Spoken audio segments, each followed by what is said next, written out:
Good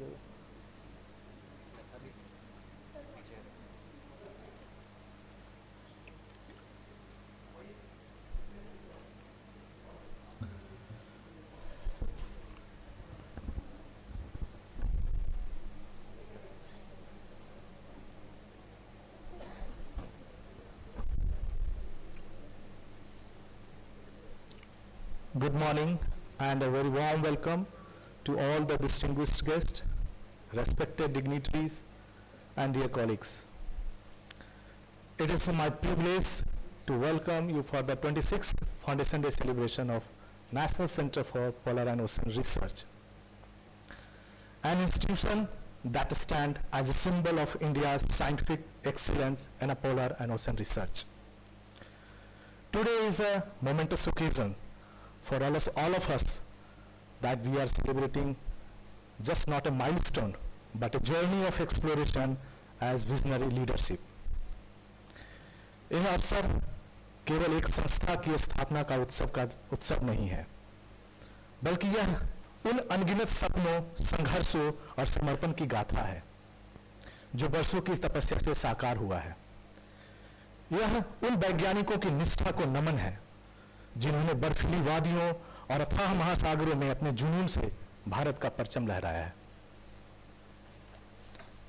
यह हर उस साथ और हर उस विचार का सम्मान है जिन्होंने NCPOR को आज इस गौरवशाली ऊंचाई तक पहुंचाया है।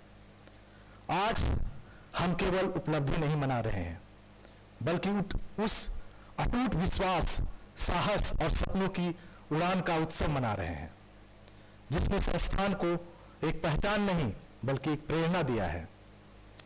With these words, now we begin the formal proceedings by inviting our esteemed dignitaries to the dais. May I now respectfully invite Dr. Prem Chand Pandey sir, Founding Director NCAOR and today's chief guest, Dr. Vasco sir, Chairman RAC NCPOR and the former Director NCAOR, Dr. S. Rajan sir, former Director NCAOR, Dr. Thamban Melot sir, Director NCPOR, Dr. M. Sudhakar sir, former Director CMLRE, and Dr. Rahul Mohan sir, Group Director Polar Sciences. Ladies and gentlemen, give a big round of applause and we welcome our distinguished dignitaries on the dais.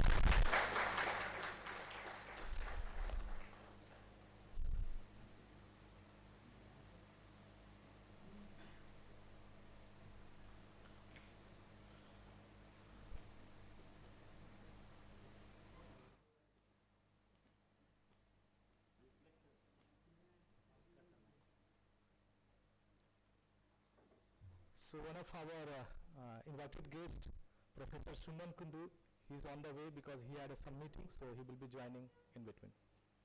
And Sri Mirza Javed Beg sir had some unavoidable conditions, so he is not attending today's meeting. So that's what the plan.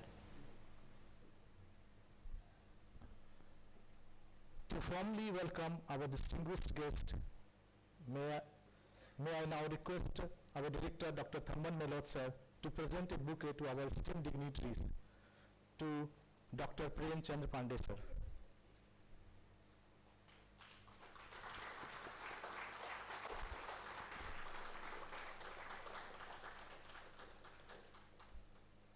To Dr. Rasik Ravindra sir.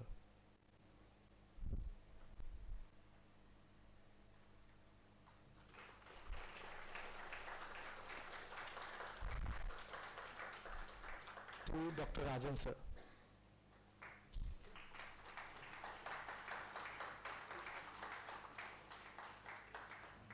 Dr. M. Sudhakar sir.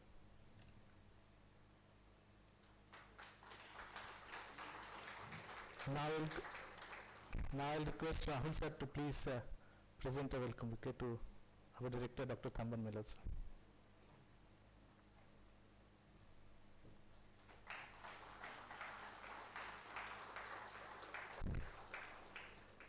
Thank you, sir.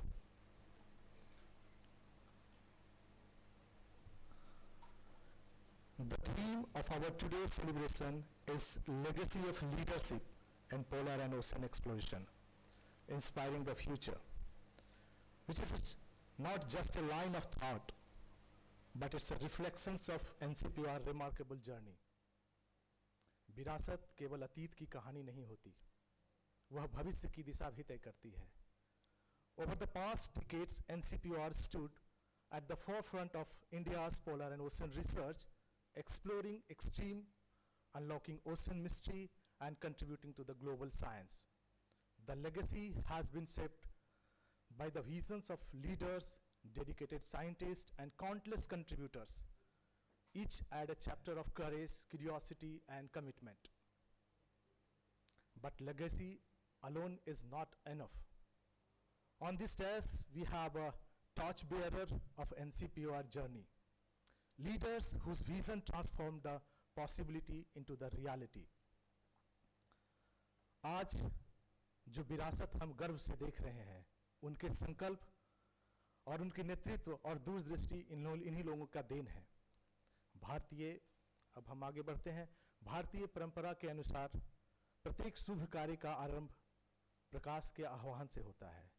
एक ऐसी ज्योति जो ज्ञान, सत्य और प्रेरणा का प्रतीक है. इसी भावना के साथ आज हम इस कार्यक्रम का शुरुआत दीप प्रज्वलन के साथ करने जा रहे हैं. Ladies and gentleman, now we are beginning to this auspicious occasions with the invocation of lamp, lighting and ceremony. I request our all dignitaries on the dais, please kindly join for this ceremony.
Thank you, sir.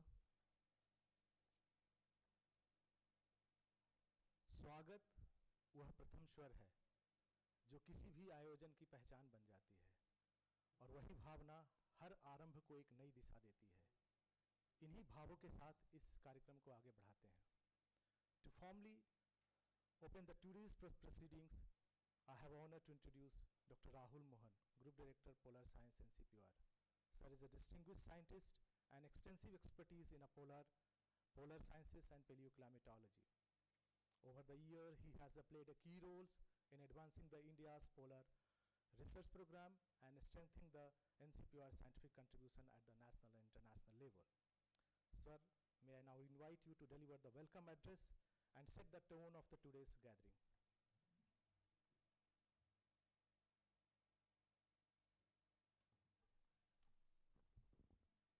Namaskar and a very good morning to all of you. It's indeed a pleasure to have this august gathering in the house as well as on the dais. A most distinguished welcome to the National Center for Polar and Ocean Research, an institution where the ends of the earth converge and where it is our distinct honor to greet all of you on the dais. We stand at the vanguard of exploration, venturing into territories that are as critical to our planet's future as they are evocative of the human imagination. For many, an aspiring scientist to be part of NCPOR is not merely a career choice. It is the culmination of lifelong aspirations during your research days. Today we find ourselves enriched by a formidable legacy as we commemorate our 26th Foundation Day. We are profoundly privileged to be joined by the very architects of this institution, those whose vision and tenacity laid our first stones. May I extend a heartfelt welcome to our former directors, the founding director NCOR, Dr. P.C. Pandey Sahab, Dr. Rasik Ravindra Sahab, Dr. S. Rajan Sahab, Dr. Sudhakar, who was an important stump of NCOR, but former director CMLRE. We also having our Dalvi Sahab here and many other colleagues who are there from those NCOR days. We'll be shortly be joined by Director BITS, Professor Suman Kunduji, who is on the way. With BITS, we have had a long cherished relationship since the days of late Professor T.C. Goel Sahab, who was a close friend of Pandey Sahab and of course of NCOR as well. And of course, who can forget our NCPOR Director, Dr. Thamban Melot, who brings in the daily dose of energy required by this small family of polar and ocean community sitting out here in this hall. Some of our colleagues are missing for exigencies at their home front.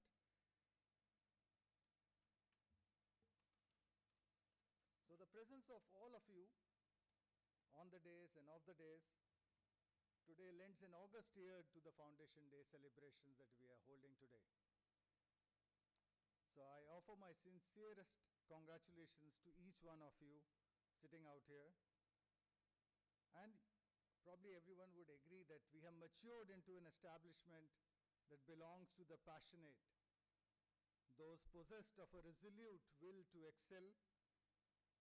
For the polar and deep ocean regions demand nothing less than absolute excellence. Many of you, both on the dais and off the dais in the hall, have witnessed an exponential evolution and growth of NCAOR through NCPOR. There was a time, perhaps, when few would have dared to prophesy that this center would transcend its initial boundaries so magnificently. In our infancy, we were often conflated with our esteemed neighbors, the National Institute of Oceanography. And it took a period, a while, of steadfast persistence for our own aircraft flight to truly achieve the altitude that we have reached today.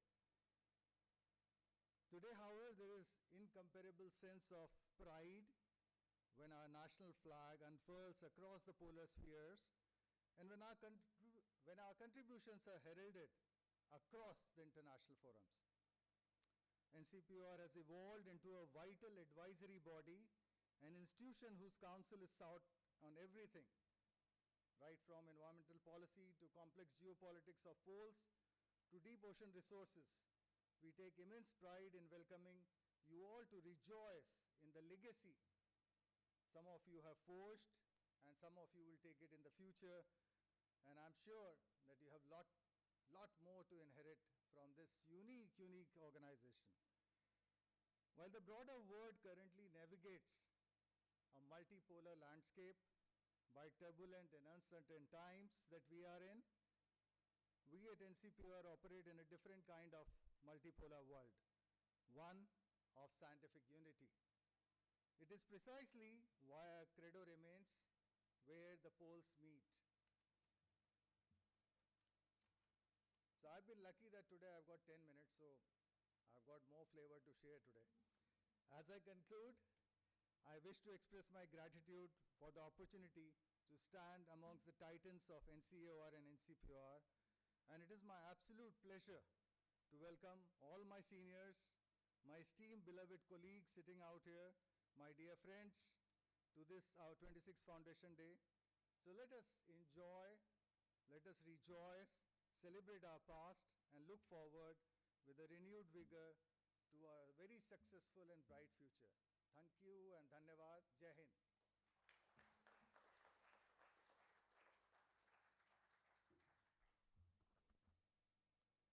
Thank you, sir, for your inspiration. address for the day and welcoming all the dignitaries. Now I take the honor to introduce a veteran oceanographer and a former director CMLRE, Dr. M. Sudhakar sir, who brings the decades of experience in marine sciences, having spent over the 1500 days at the sea. He has represented India at international platform, including the United Nations Law of the Sea and International Seabed Authority, contributing significantly to the India's ocean research program. Please join me warmly. Welcome to the Dr. M. Sudhakar sir to address the gathering.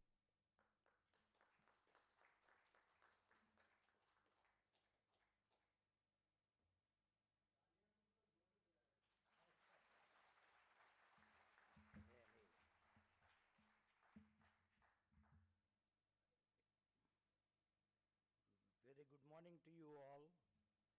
In fact, it is a great privilege to share the dais with my former director of this institute, Dr. P.C. Pandey, and then my erstwhile colleague who we have all joined at the same time. It's only a matter of 1 or 2 months here and there and all, Dr. Rajan.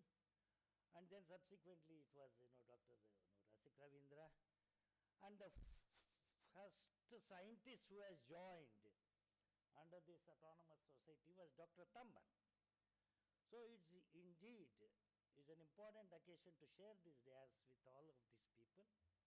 Of course, Rahul Mohan, if I don't say his name and all, he will ask me afterwards and all, why you didn't take my name. I take your name, you don't take my name and all. Because of the simple reason is that we are born in the same month. So we have to share every time that we are on the dais. So it is indeed, I thought that, there will be, Javed Beg as per the, schedule and all, Javed will speak something. And from Javed I will have, some ideas, I will pick it up and all and then elaborate on that. All of a sudden I have to start the show. It is after Rahul Mohan and all. So the kind of job given to me is that looking back and going forward, I think that is what thinking forward. Thinking forward is always happening with everybody, I know that, but it is important for you to looking back, because when I was looking back, you all were not there here. It's important thing is that when I was looking back in this campus, it's only very few of us were there. And we were, actually when we are, looking back, we were looking at the garbage dump. And we are, looking ahead, we are looking at the Arabian Sea. There is a tremendous change. There is a sea change. When I came now and all, I said, actually, as I was up, as I was going up the steps of that Kolar Bhavan, I said, I'm on an expedition actually. We can experience yourself, such a height you have, given and all this, and that's fantastic in fact. And then we also had an opportunity to be there and all, have that you offered idli and all that, I was happy to eat. Anyway, its important thing is that this institution, every institution in this country, you have to go back to its history and see who have been responsible to start something like that. And that as soon as you are in their shoes of that time, automatically you will start thinking about it, how to grow from here onwards, how far they have brought it.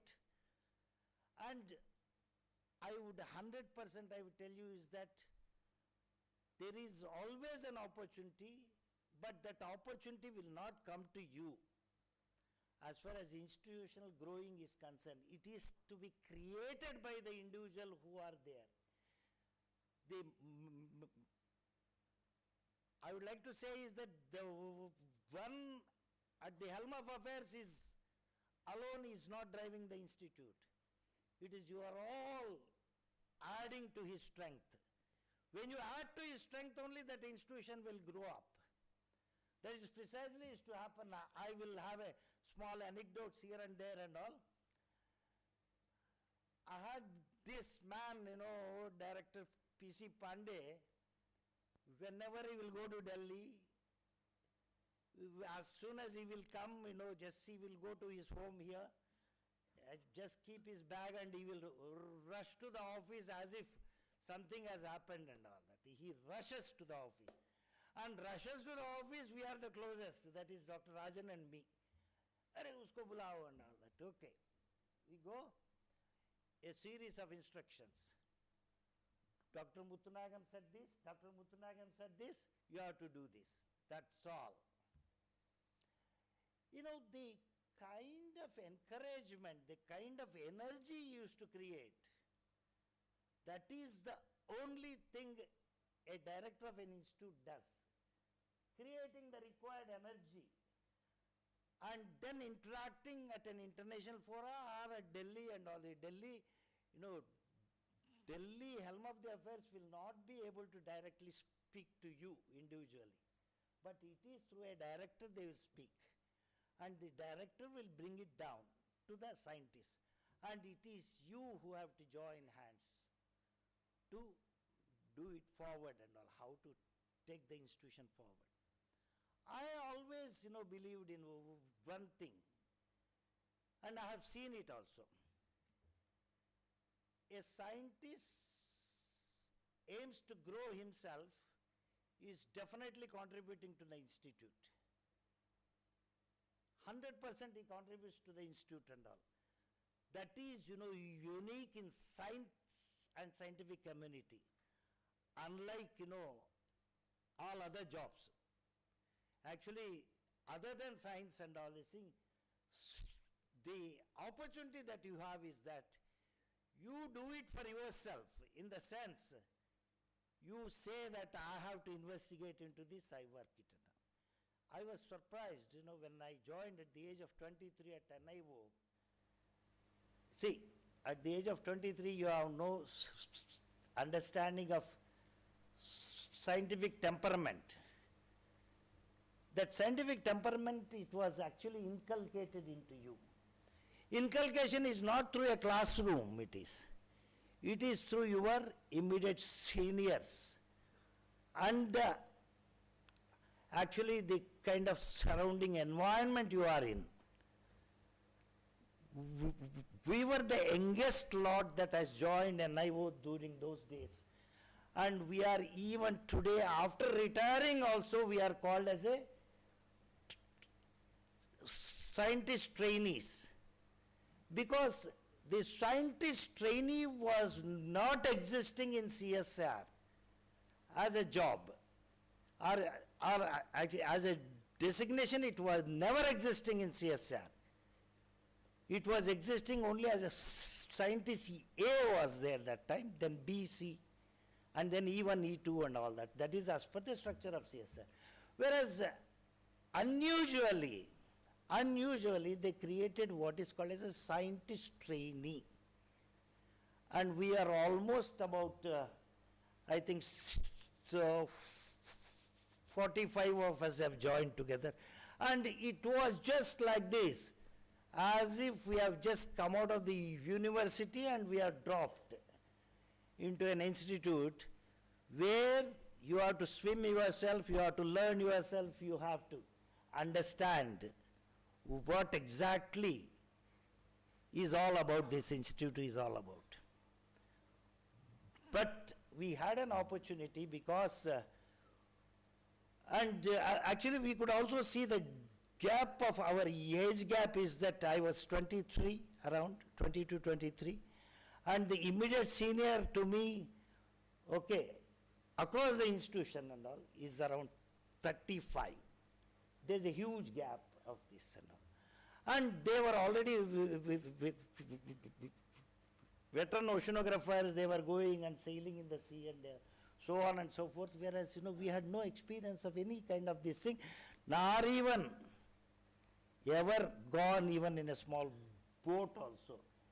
The only time I came is that those days it was actually from harbor we used to have we had a service to Dona Paula. So when I had to join this institution, I came from Dona Paula by availing that ferry service. It was, we are only two of us used to avail that service from this institute is me and Dr. N. Khare. Every morning we will come by scooter and we'll just leave it and come. And then afterwards at the harbor, from harbor we have to go not to ASC, we have to go to the city. Because at that time this institute has started in that Pereira Chambers opposite to Anantashram. I think you all know Anantashram. So that was the thing and all. When it came, this institute actually started, building up and all this thing, and we were happy, from harbor we can come. As we started dreaming about it, they stopped the ferry service has stopped. Then we had to come all the way through Agastya and all this thing and that. It's an amazing, journey in the sense, when you will go back to that actually history and all. I think that, 26 years of this institute now, we are celebrating 26th year. I can't imagine that this institution is 26 years old. When I started, I have never imagined it will be there for 26 years, honestly.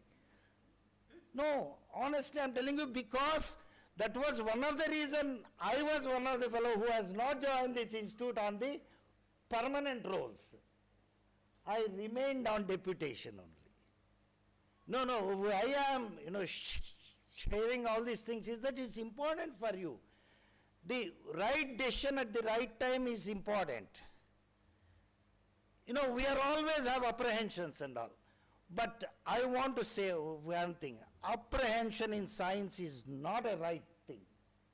Never have an apprehensions and all this. If anybody says this is the right thing for you, that means somebody is advising you as a divine to you to go forward. That is exactly happened to all of us has happened and all. It is he who has been. And we were all amazed and all. This man is supposed to be a Bhatnagar awardee and all this thing. But he is so simple and all this thing. He comes to your room and all with his, actually, I always saw him in in-shirt only. I never saw him in out-shirt. And he adjusts his shirt and pant and he will come. Hey, Suragar, come here. So the attitude of a scientist also, if anybody would like to see the kind of, the approach of him as a human, approach of him to extract, something out of you, it is very simple. That is how, see, that means the man has given his heart and soul and everything to this institute, therefore we are here. Therefore we are, it is not, I am not trying to flabbergast him because I am not expecting him to be in my assessment committee any longer. I don't also as such expecting any awards and all that through him. But, it's always important to introspect and see, actually how it happens in your life. So the very fact is that I'm amazed, when I was asking Rahul and all, so many people and all, and then actually I also heard from actually Avinash. Actually, as we were entering, there were, so many chairs and all. Yaar, yahan pe kya hone wala hai? Auditorium is not going to be enough in the evening, sir, when you have a cultural program, they will all see from outside. That itself speaks how far you have grown. That itself speaks volumes of it and all, who all have been responsible to bring it to this stage. And in that all of you have joined hands. And with all your support only, we are here and we are growing. And another interesting thing I tell you, it's important that now, actually, I will not enter into this politics of it and all. I'm not going to say about, I think America, Israel, Iran, Iraq war and all. But I tell you, you are at a hot seat. These, all that observations you will take in the Indian Ocean, all that you are going to do, including Antarctica. I would like to say a small example. We are definitely going to a multipolar world. No doubt at the end of this war, it is going to be multipolar world. Multipolar world, the one actually who has achieved, the one who is at the limelight will be sought after. That is this country. This country is in that. When I was about to start home and all, I was just seeing in the TV. It is our external affairs minister has just initiated to have a dialogue. Just initiated a dialogue, and just he has spoken also to the external affairs minister of Iran. India wants to actually do some kind of a mediation in this war. That apart, I'm telling you, you are strategically placed, unlike the other institutions. You are in these two poles. You are also, as they say and all this, we are in Himalayas. And Himalayas is the one that helps us with China and so on and so forth. I will not go into those details. And then you are strategically placed in Indian Ocean up to Antarctica. What else you need, you tell me? What else you need? You have got a huge, actually you have got a variety of choice to make. And the choice is important for you. Do you want to be in oceanography? You want to be in Antarctica? You want to be in Arctic? But there is an opportunity everywhere. Avail that opportunity. Don't divert yourself just going through the WhatsApp University. WhatsApp University will not give degrees. It will only degrade you, I'm telling you. Just concentrate. Only during office hours, if you just concentrate regularly in your science, and you are adding to the institute as well as to your own self. That is what I have seen. I have seen my life and all this thing. Automatically you will be recognized as somebody who has got an expertise into this. That expertise has to be developed. Please stand up for expertise, each of you, and it will take you a long way in life.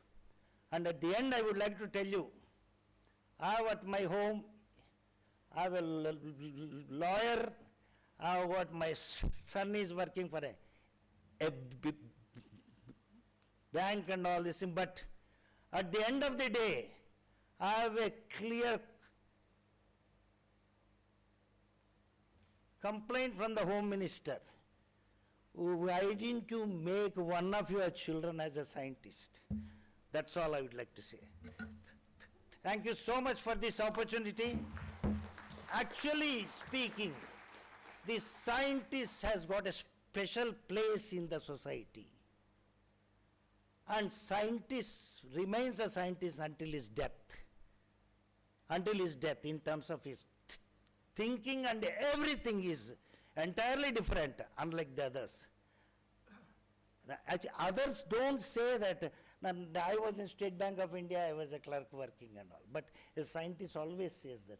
And automatically, actually others will ask, "Oh, what kind of a scientist you have been?"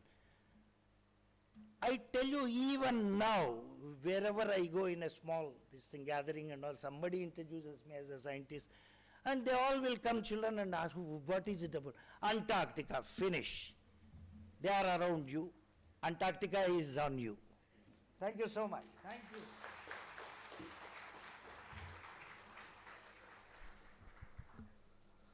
Thank you, sir. Your words carry the depth of the ocean that you have explored.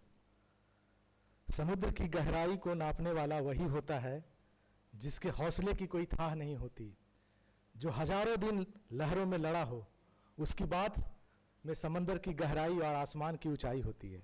Thank you sir. नेतृत्व वह नहीं है जो सिर्फ आगे चले, नेतृत्व वह है जो सबको साथ में लेके चले. I hope you have already recognized the person and our leader, Dr. Thamban Melot sir, Director NCPOR. Sir is a globally recognized glaciologist, and his work has significantly deepened the understanding of the polar climate system.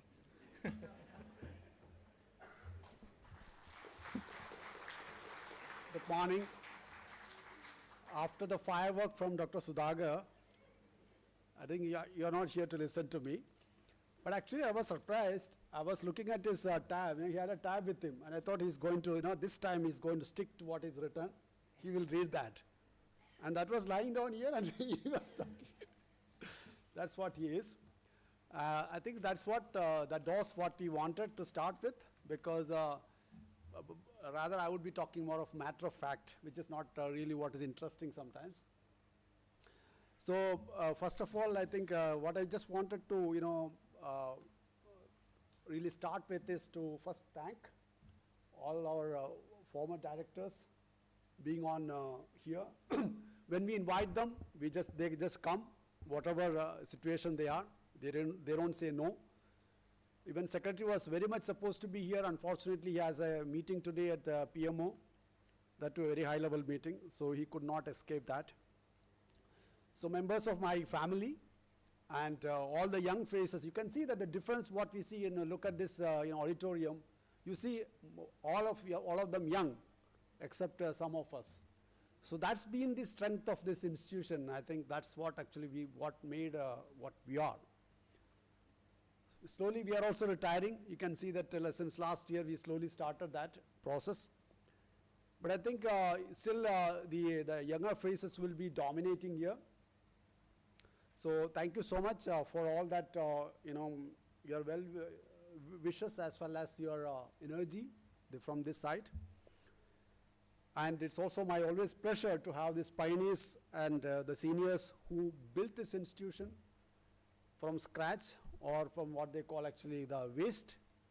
So this is a classic example of a well thought of waste, this institution. And many of them who have seen only those times, and when they visit here, they really get amazed to see the transformation.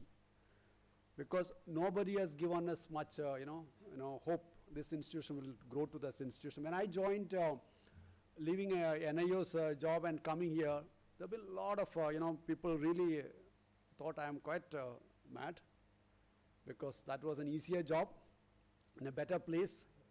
This was a completely dry place at that time. The trees what you see even today, or the greenery what you see even today, are the recent ones actually. A lot of people when they lived here, they had only snakes for their companies. So snakes still keep coming to our houses, sir, actually. I wanted to say all the directors, they still keep coming to the, at least directors bungalow, they keep coming. So, yeah, so that's the legacy which we have it. So I keep telling my wife that actually, you should ask Pandey Saab and you should ask Rasik Saab and Rajan Saab. Actually, they have seen much more. So we are seeing fewer of them. So we also already had this, Foundation Day lecture on 2nd. Most of us were at that time.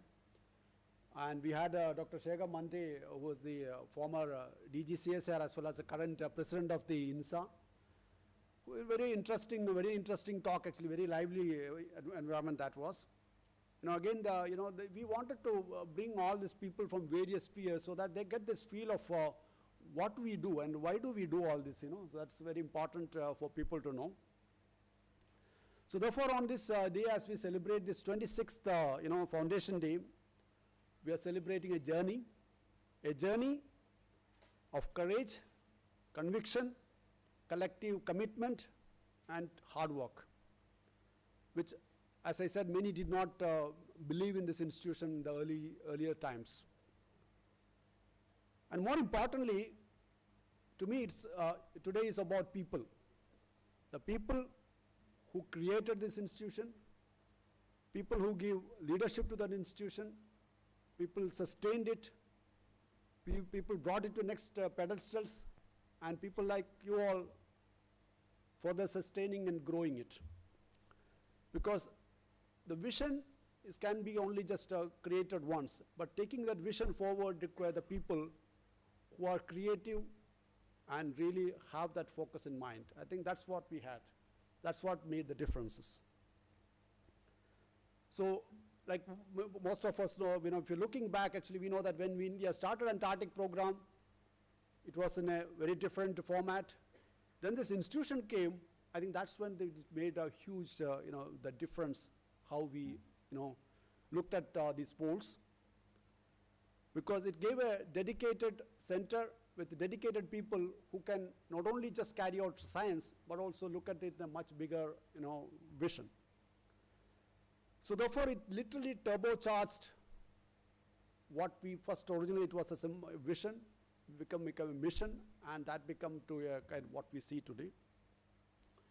What began with a handful of people from a deemed deputation from Department of Ocean Development then, now it has grown to a globally respected, a globally famous institution. Of course, we have much more to go. And we work not only just in Antarctica, we work in all poles and almost all parts of the ocean. It's such a small institution having so much of activities. That's why, so much focus is also on us. We keep on a daily basis so much of interest from the government and various components, including a lot of this, the defense force, because they consider this institution is very strategically important. It's not just a scientific institution. So therefore, the responsibility on us is not just to do science and publish papers, but also to ensure that our science is also globally relevant and our activities are globally relevant for the government of India. And it gives them a face where they can proudly, put us, the kind of things what we do it. So therefore, all this, whatever the transformation what we see today is because of you. I think I would say that because of all of you, those sitting on the dais, sitting on the, and also some of them, not here. Each one of the directors had their own vision as well as, the kind of mission which they took over. Unfortunately, we don't have today Dr. Ravichandran, but he also, had his own way of, growing this. Each of them allowed this institution freely grow. That freedom is what I think the, what I call the mark of NCPOR, because we have given the freedom to do the work as wherever you like, as long as it creates, wealth for the institution. It creates respect for the institution and creates, finally, makes institution at the next pedestal. So, although we have grown all over, I think Antarctica still remains our cornerstone, because that's where we started and that's the biggest activity still going on. Of course, we have over the years expanded even within Antarctica, if you ask, from a station-based research activities, we have grown all over the continent. Now we are able to join various other countries in their stations and carry out research activities. People come to our stations and able to, happily able to, very productive research out of it, which is all actually unthinkable actually about, I think, 20 years or back or something, because we have, that's the respect and, you earn because of your work.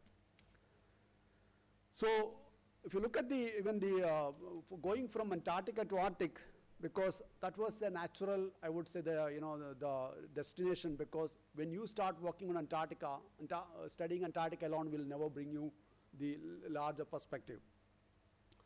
So even the kind of respect we have within the government system now, actually I would say it is because of that we added the Arctic to our mandate. That's where actually we become much more relevant for the policymakers.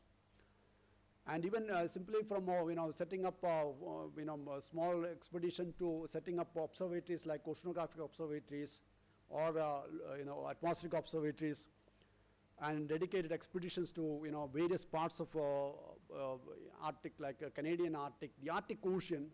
In fact, the last year was been again, we first took dedicated expeditions to the Arctic Ocean itself. So all this, gives us a reason actually why we are studying it. Because why now? We all know that actually that these poles have an impact on our climate, our systems. Therefore, it is important for us to understand them. That will allow the policymakers to put them in a better perspective. So all these basically symbolize one thing, very important: the kind of confidence, maturity, and ambition which we, where our polar program is now. And it was again a natural extension when we took to the Himalayas, which is a kind of a third pole for many, because here the science meets the society. Science also meets the responsibility, because we are also thinking about actually so many million people actually depending on glaciers, water in Himalayas. The Roe institutions not doing good, so we landed there actually, and the kind of respect which we earn now across the country, that clearly shows actually where we, why we went there. I think that's a clear reason actually. And the Southern Ocean Expedition, which we started way back in 2004, again, people like Dr. Sudhakar was very much in the forefront of that continue to contribute to, quality science. And one of the most important big areas or the frontiers we moved, again, is during the last decade was the, deep sea exploration, especially the exploration of the hydrothermal mineral sulfides and hydrothermal vents, which, which again brought us not only visibility in terms of the government's, government realized actually that, there is this institute which able to, contribute to looking for the future critical minerals, but also it gave us, the growth what we see today. So it is, therefore, it's always important. I realize actually that it's always important to take up bigger challenges, even when we were very small. We were thrusted upon a lot of, activities on us when we were very small. And many of the time we were cribbing at that time actually that, how to manage it. We still crib because we still have what you call the subcritical manpower. But I think that those are the things which makes you, reach to the next level. That's where actually finally people start believing in you, people start giving you respect and manpower and so on. So with the new the vessels which is going to be here, I think that's going to be a new era of exploration like this polar research vessel, and which has been pending again decade or so. I think finally it's going to, I hope it's going to happen. So it's all about, I would say that, the leadership and responsibility, because our role is not just about science and discoveries. Our role also is very clear when India enacted the Indian Antarctic Act, India's Arctic policy. So where we want to ensure that the policy makers get what they want from the kind of research what we do. Therefore, we will explore poles and oceans not as owners, but as the custodians for the future generations, because we have a responsibility to the future, and therefore we should be taking it seriously. That will contribute to the research. So if I look back from the last year, the 25th to 26th, I just we again have many things which I just wanted to state. Like for example, in Antarctica, we have two international projects, one in Maitri and Bharati, where we have countries like Norway, Japan, Belgium, UK joining in our expeditions. So that is again shows the, the kind of, the maturity we have grown. So it has become a very routine for us now. People coming, external institution people coming, and we just behave very normal and do things like very normal, because that is the kind of the respect you already earned. We also had hosted 2 UAE researchers in Maitri last year. And in Antarctica, as our thrust for automation is going on, increased activities like under ice oceanographic mooring, ROVs for exploring the sea ice, below the sea ice, autonomous underwater, gliders and so on. All this has been happened last year. And for the first time, we also joined a 7-country circumantarctic expedition. We had the opportunity to join an expedition. That again brought us this opportunity to go around Antarctica and carry out research. So in Arctic, we not only just expanded our projects to winters and other research projects, but also we joined international projects which brought us some of the flagship projects which gave us visibility. We also conducted permafrost scoring in Canadian Arctic. And most importantly, for the first time, we undertook a fully Indian oceanographic expedition in the Arctic Ocean, especially in the East Greenland Sea. So that's something which we finally Arctic is about ocean. If you don't do, oceanographic research, we'll not be able to make a name there. In Himalaya, we expanded our glacier studies from the Western Himalaya to Eastern Himalaya. Most importantly, this is what I just want to say. The most importantly, we become the kind of experts for this NDMA, like institution like National Disaster Management Authority, State Disaster Management Authority, because the kind of the contribution they want in terms of predicting the cryospheric hazards like glacial lake outburst, floods, and so on. So NCPOR has become one of the very important key players there. So that again shows the kind of expertise you learned. And we also, it is even surprisingly, we become the trainers now for the glaciology, which nobody would have believed actually about 10 years back. So all this actually shows the very consistent and strong contributions. And in Southern Ocean, we had last year, we had 12 institutions participating in an expedition with more than 15 women, young researchers into it. We had a new deep sea exploration contract with the International Seabed Authority on exploration of the polymetallic sulfides in the Carlsberg grids. We have a new oceanographic research vessel is getting ready in Kolkata, for which the keel laying ceremony is day after tomorrow. So that's something we are supposed to go there tomorrow. So most importantly, we became the trusted or preferred, I would rather say preferred partners for many countries now, including, of course, we started with Norway, but now with Japan, now Germany, New Zealand. We have so many countries, delegations coming in the last 1 year, wherein they have a serious interest to collaborate with this, because collaboration happens only when you have strength. Strength attracts strength. If you don't have strength, it does not happen. So it's always very important for each one of you gain that strength. If you have become a really great researcher, there will be automatically people will notice that, and then the institution will get noticed. That's how actually we get collaborations. So even we one of the most important milestone, I would say, actually for the last 1 year, last year has been the 4th edition of the National Conference on Polar Science. We started in a very small way. The whole idea came actually, we got a wonderful auditorium, so let's have some conference. Way back when Dr. Ravi just put up this idea. The amount of growth it is into it. Last year we had 265 scientists in this particular hall in 8 themes, out of which 160 were young researchers, 160 young people. So that's what the growth of polar science happening across the country. So this is something even that even attracted, without even giving anything, SCAR president visited NCPOR, for that particular conference. The kind of the people are ready to join that conference was so amazing. We had people coming from Japan and other places and all, but we still wanted to that it is going to be a national conference, because the whole idea about a national conference in polar science is unique, because there are hundreds of international conferences, but there are hardly any national conference where people are across the country comes, interact, network and carry out collaborative work. I think that is the whole idea why we started a national conference, and we wanted to, we will remain, I hope the next generation will think the same way, that it's very important to keep it as national, because that's the very attractive part of it. So capping all this also, what actually we last, the 2025, we also had the, as we are chairing the Asian Forum on Polar Science now, we had this annual general meeting of FOPS happened in Goa. So all this again gives a lot of limelight to the activities what we do.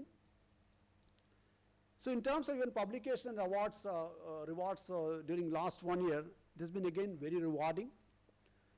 We had nearly 100 peer-reviewed international publications, and most of them in very top-ranking journals, including 3 in Nature Communications.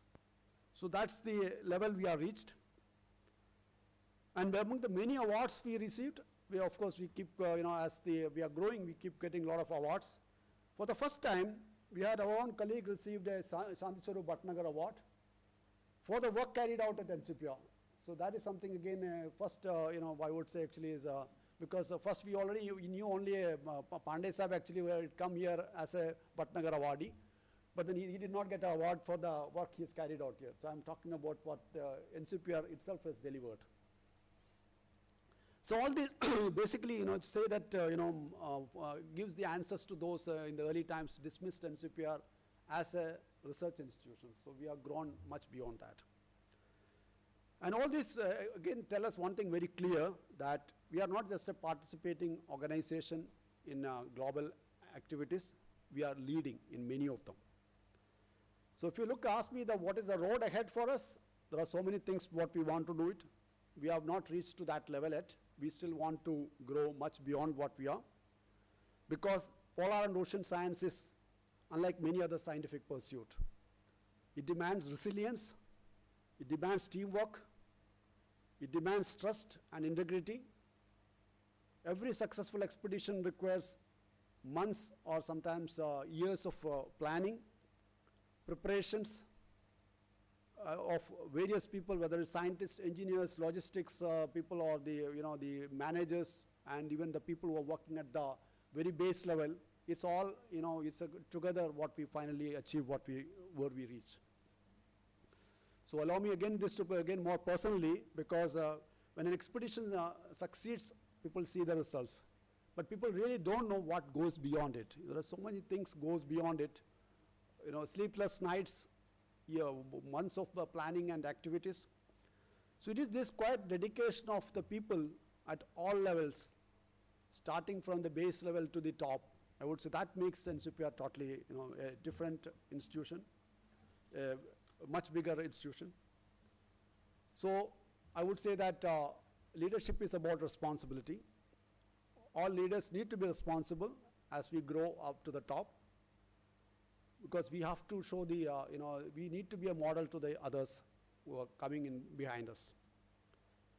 So as we look forward to the next decade, I think it's again a decade of, where we are currently in a situation where things are so rapidly changing, not just geopolitical terms, what Dr. Sudhakar is talking, in the climate changes actually, or the global changes, what we see today are enormous. By next 1 decade, there will be so many things will be changing in the poles. So there could be a lot of new avenues, new activities that we should be focusing on. And when even unfortunately what is happening is because every focus is now on something else, because when the people should have been focusing on the real thing, what the changing climate and its impact. Some of the leaders are become so self, interested, so they are unable to, those people who are rich and people who are able to, who could put those money are still not doing it. So our future vision in polar and ocean science must be guided by priorities. Some priorities, at least I find 3 priorities for me. First, integrated science. We need to integrate to the Earth system science. Gone are those days of silos. We must connect the poles, oceans, Himalayas, and all across the globe into an Earth system understanding, because the future lies in connecting processes across these regions. because the Earth is a single interconnected system. So addressing the societal issues, like if you want to improve your the monsoon forecast or the tropical weather system forecast, till now we only know that actually we need to know better understand the El Nino, what's happening in the Pacific, Indian Ocean and so on. But the latest understanding is actually that what happens in the places like Arctic is dramatically influencing what happens to these monsoon systems. Therefore, we need to be working on that. You will need innovative ideas than what we have been doing now. We will need much more reliable and automated observations. We will need advanced modeling. All this is going to be very critical. Second, I would say an advanced infrastructure, because as technology and artificial intelligence is all taking over a lot of our activities, day-to-day activities, we will need to, increasingly adopt automation, autonomous platforms, advanced sensors, and integrated data systems is going to be very critical. So I'm also confident that actually we are adding with a new station like Maitri replacement, a new station, as well as the new Polar Research Facility will add to those strengths. So, and thirdly, it's about, as I keep telling about people, because technology will evolve, a lot of automation can happen, infrastructure can improve, but it's all about people, because if people don't really do, ultimately the growth of an institution happens through the people, especially through the creative, innovative, and hardworking people. I think that's what we are looking forward to, all of you. So I hope to get again a little more further increased manpower to this institution. That's something hopefully soon will happen. But then our greatest responsibility will be in that case, how to prepare the next generation of innovators with the new skills and new focus, which we have not been doing enough. That's something which we have to think about it. So finally, as we celebrate this important day, let's remember that we inherited a vision built with courage. We strengthened it through hard work and persistence. And now it's our responsibility to take it to greater heights. As we have seen in many institutions, the most important stage is now. When you start growing to a certain level, you start getting, plateau and stagnate. That's the time actually we need to be a little more vigorous in terms of our approach. We need to be growing bigger with a better quality outcome, because there is no place for complacency. That's something which we have to be careful. We have to be very, very much, on our toes. So let's together work for, make NCPOR great, thanks to Professor Kundu just joining. I think I understand why you got delayed, yes. So thank you so much for each one of you for your dedication, and thanks your commitment. Let's have a great year ahead, and let's do much better than what we did last year. Thank you.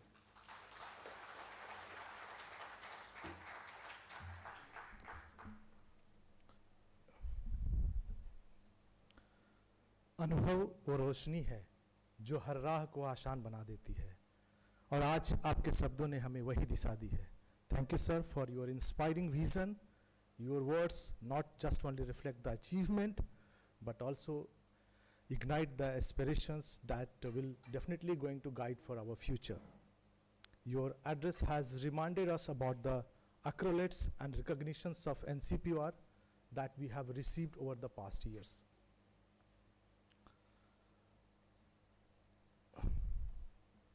As our guest has, invited guest has came here, I'll request our director to please welcome him with the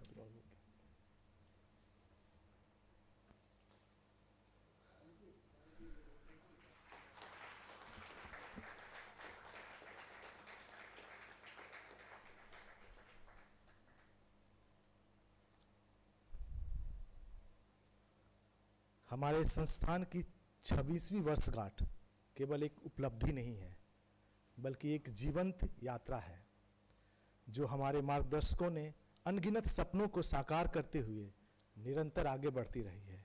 यह यात्रा हमारे संस्थान की अथाह संभावनाओं और उज्जवल भविष्य के लिए बढ़ते कदमों का प्रतीक है. जहाँ तक हम बात करते हैं शिक्षा की, शिक्षा वह जड़ है जहाँ ज्ञान अंकुरित होता है, और अनुसंधान वह फल है जहाँ वही ज्ञान साकार होता है। जब दोनों एक साथ विकसित होते हैं तभी ज्ञान अपनी पूर्णता को प्राप्त करता है। और इन्हीं विचारों को साकार करते हुए हमारे बीच उपस्थित हैं professor Suman Kundu sir, director BITS Pilani Goa. Sir has accomplished the academic leader and researchers with the extensive research in a higher education and the scientific research. As a director of BITS Goa, he has been active in promoting the innovation, interdisciplinary learning, and strong academia, which is linked to the industrial linkages. His leaderships continue to strengthen the bridge between the academic institutions and the national research organizations. Sir is now request you to kindly address you, Kathy. Sir, please.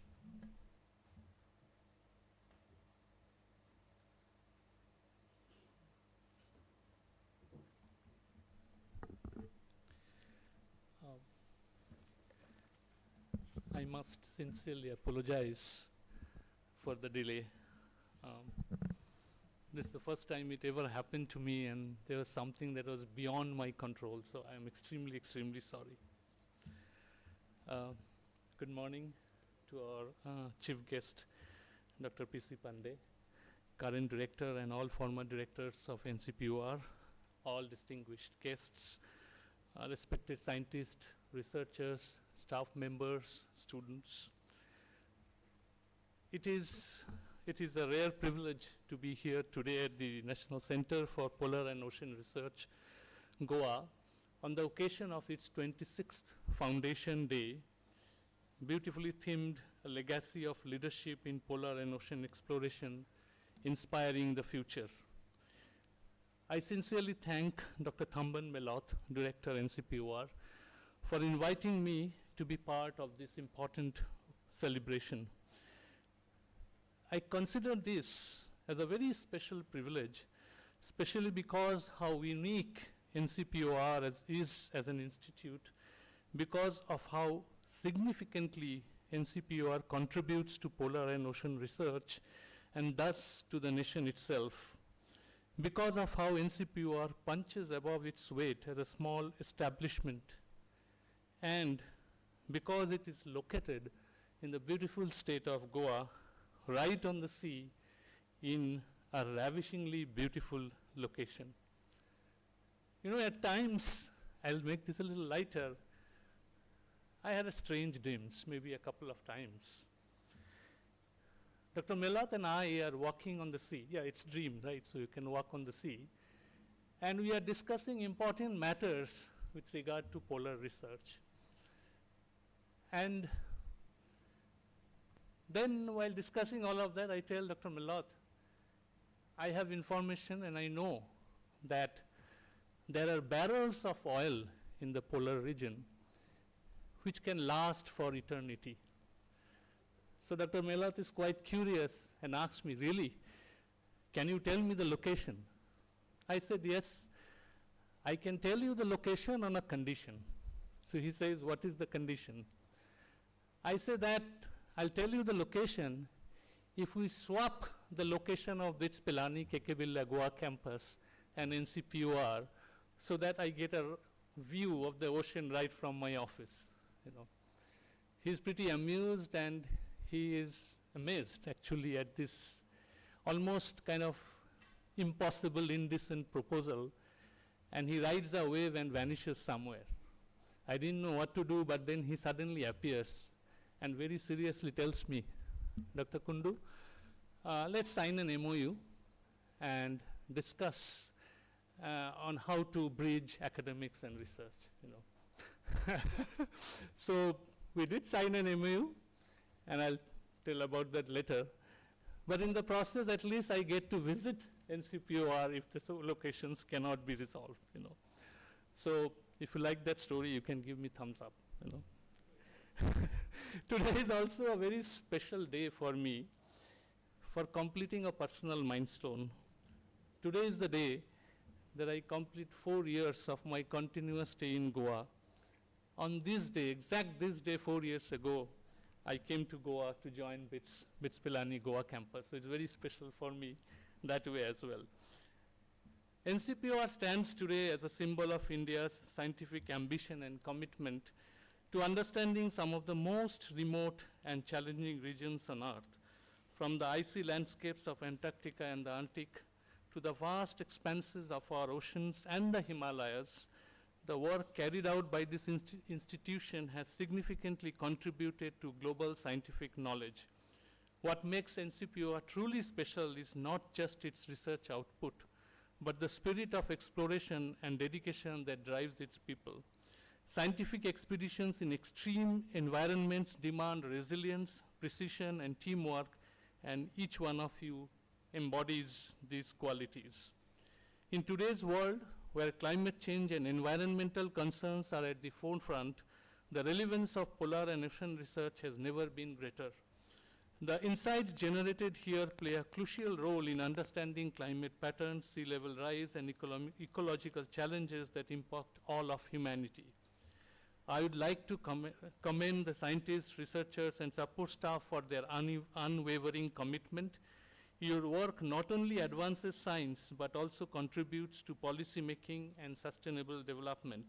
As we move forward, it is essential to strengthen collaborations, encourage interdisciplinary research, and inspire young minds to take up careers in science and exploration.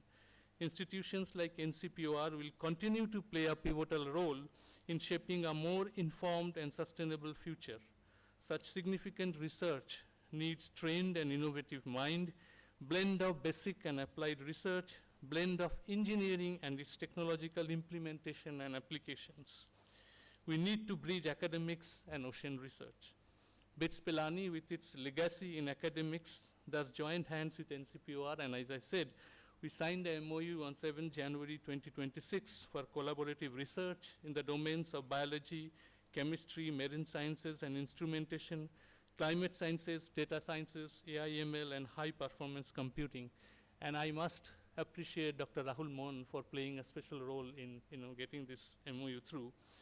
As a follow-up, NCPOR organized a scientific workshop at its premises on 6th February 2026, during which its scientists presented research on Antarctic and Arctic operations, ocean observations, AI/ML in paleoclimatology, and deep ocean missions. A total of 34 faculty members from BITS Pilani, yes, that's the interest in our institute, participated in this workshop, engaging closely with NCPOR scientists. BITS faculty members had the opportunity to visit NCPOR's research laboratories and interact with scientists. The presentation materials and all the contact levels of NCPOR scientists have been shared with BITS faculty members to encourage greater engagement. Faculty members are currently being encouraged to connect with NCPOR scientists to identify synergy and develop collaborative research proposals. I'm sure that this will work well in the near future. Additionally, earlier discussion between BITS and NCPOR have highlighted potential areas, including joint academic and research projects and publications, joint supervision of PhD students, internships for our PS1 program especially, seminars, conferences, workshops, the development of instrumentation and technologies, and transfer of technologies relevant to ocean and polar research. Since 2009, BITS Pilani has been on a transformative journey, evolving from a teaching-focused institution to a holistic model of teaching, research, innovation, and entrepreneurship. Over the last 16 years, we have made significant strides, building strong foundations in research and innovation, and positioning ourselves alongside leading institutions in the country. In parallel, BITS Pilani is also increasingly targeting participation in global research consortia and platforms to ensure our faculty and students are part of cutting-edge international collaborations, shaping global solutions while strengthening India's role in the knowledge economy.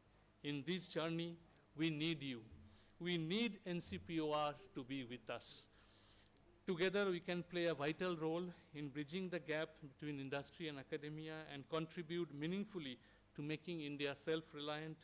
We will need to bring together a cross-disciplinary team of faculty members across STEM and non-STEM domains maybe, who are willing to work collaboratively beyond the silos, explore innovative approaches outside conventional boundaries, take on bold, high-impact challenges, co-create solutions with industry partners that deliver measurable value and quick return on investment, align research and innovative efforts with national priorities and social needs.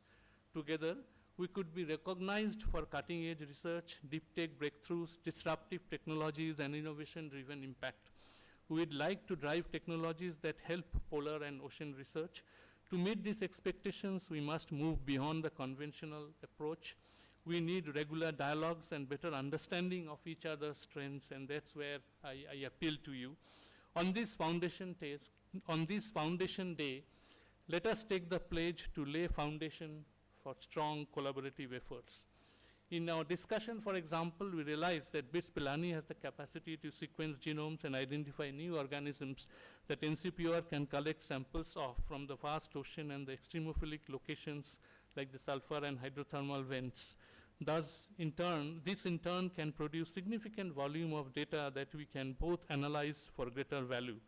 With expertise in AI and ML research and abilities for system engineering and robotics, autonomous systems, we can soak in problem statements from NCPOR to engage with new solutions, to emerge with new solutions. We have already taken steps in research related to climate change and energy transition, a vision that we share with NCPOR. We are also excited about deep ocean exploration and exploration in the Himalayas, where we have plenty to learn from NCPOR. Oceans, we believe, hold treasures that can solve many human problems, and we wish to be part of the effort to unravel the treasure. Ocean is where life emerged, where magic happened, and with NCPOR, we wish to be part of many such magic. On this special day, I extend my heartfelt congratulations to the entire NCPOR community. May you continue to achieve greater milestones and bring pride to the nation. Thank you, and my best wishes to all of you. Thank you.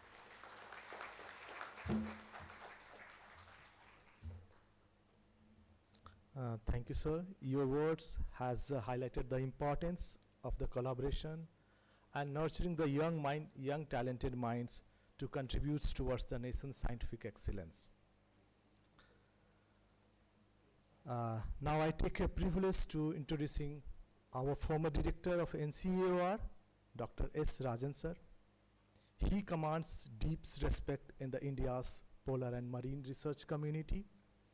His pioneering work on continental margin research, maritime boundaries delineation, and India's Arctic program has left a long-lasting imprint for our institution.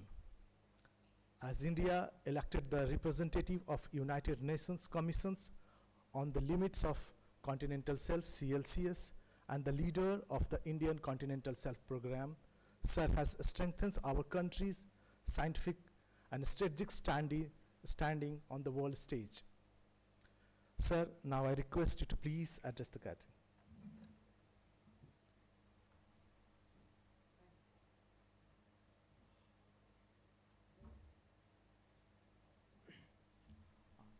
Good afternoon, everybody. Thanks at the outset for inviting me. And I also would like to thank Dr. Thampan because he has given me a kind of a toe into what I'm supposed to talk. You know what, when he was explaining about the accomplishments of NCPOR, I thought kind of why not we try to give a kind of a grading to the performance of NCPOR vis-a-vis the Legacy Institutes of Antarctica Study Center and NCAOR. Just a fun exercise, just to see how I would like to rate NCPOR in terms of its performance, whether the performance has been kind of steady or it has been a spasmodic or even spectacular, or as Rahul put it, whether it is an exponential growth. Just a fun exercise, nothing, don't attach any seriousness to what I'm telling, but I would like to quickly go through one by one different parameters. Number one, infrastructure. Straightforward A+, no doubt about it. Because from one of the dungeons of, Vasco to a half-finished building at in this campus to the spectacular, establishment which we have got. It has grown spectacular, so A++, I would say. No doubt about it. Next one is scientific infrastructure. When we started, we had only 2 Zenith computers, which Dr. Sudhakar brought from NIO when he came over here.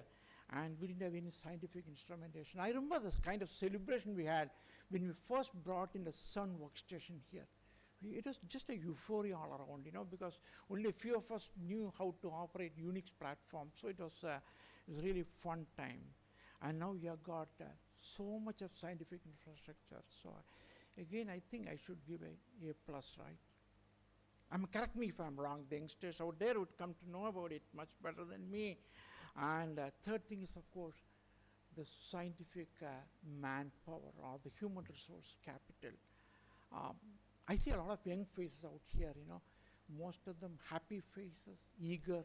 So that means there is something about NCPOR which is attracting talent here, which is not the case about 15, 20 years back, when we had about 5 or 6 of us, we were willing to give our heart to the growth of NCAOR, but we were not willing to be a part of it.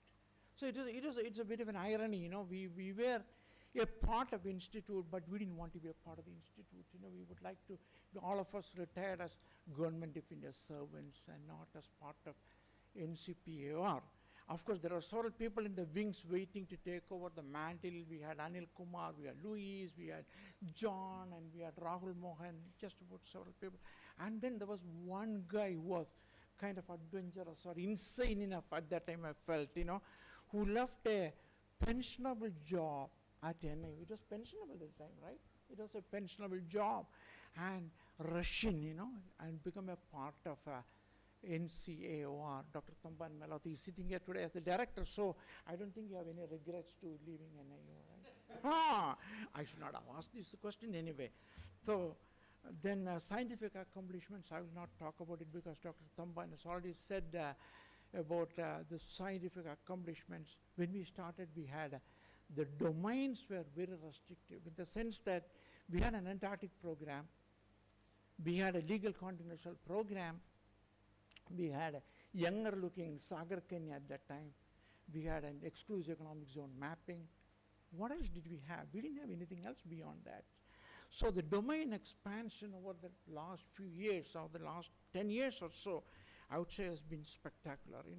We didn't have a Maitri 2, we didn't have an Arctic program, we didn't have an IODP, we didn't have a hydrothermal program, we didn't have an exclusive economic zone mapping. So I think the growth has been really spectacular. Publications, yes, I really don't know much about the publication history of NCPOR. See, the way it works is like this, it's like you go through a journal, suddenly one article catches your eye. You read the title, you are impressed. Then you see, oh, it's from NCPOR. So I just browse through that. Suddenly you sit upright and say, look at, there's something very interesting. You read the paper, you read it again and again. And at the end of it all, you say, wow, that's a good thing. I wish I had thought of this idea. So that's what I call a wow factor in scientific publication. To what extent has NCPOR achieved that goal? Morning I went through the website of NCPOR, kind of a tired looking, don't get me wrong, The thing is that we are not celebrating the science of NCPOR the way we should be doing it. Our achievements are really remarkable. I can at least recount about 6 to 7 papers that have come out in the last 1 year, which is really mind-boggling. It is really very good. And we don't have it in our website. I don't know why. What has been keeping us from celebrating our science? And unless we celebrate our science the way it should be celebrated, it's not only for the director to go around telling, hey, look here, we have accomplished this, and it is for the youngsters, it's for the scientists to tell. Look at, this is what NCPOR has achieved. So there's a lot of difference between achievement and acceptance. Acceptance comes only from when you realize, when you start celebrating your science. So that's what I would really request the youngsters to do it. Be a part of the scientific community. Be proud of your achievements, not your own achievement, your centers, your colleagues' achievements. If your colleague publishes, I remember way back when we had the first atlas brought out on a CIS interactions with Dr. Pandey and Dr. Nilay Khare published it. We were celebrating, I was not a part of it. Sudhakar was not a part of it. But we were celebrating the accomplishment. So that is what takes an institute forward. That's what we should do it. I'm sure, you know, there are a whole lot of science you people have done it. And so much more science which remains to be done by all of you.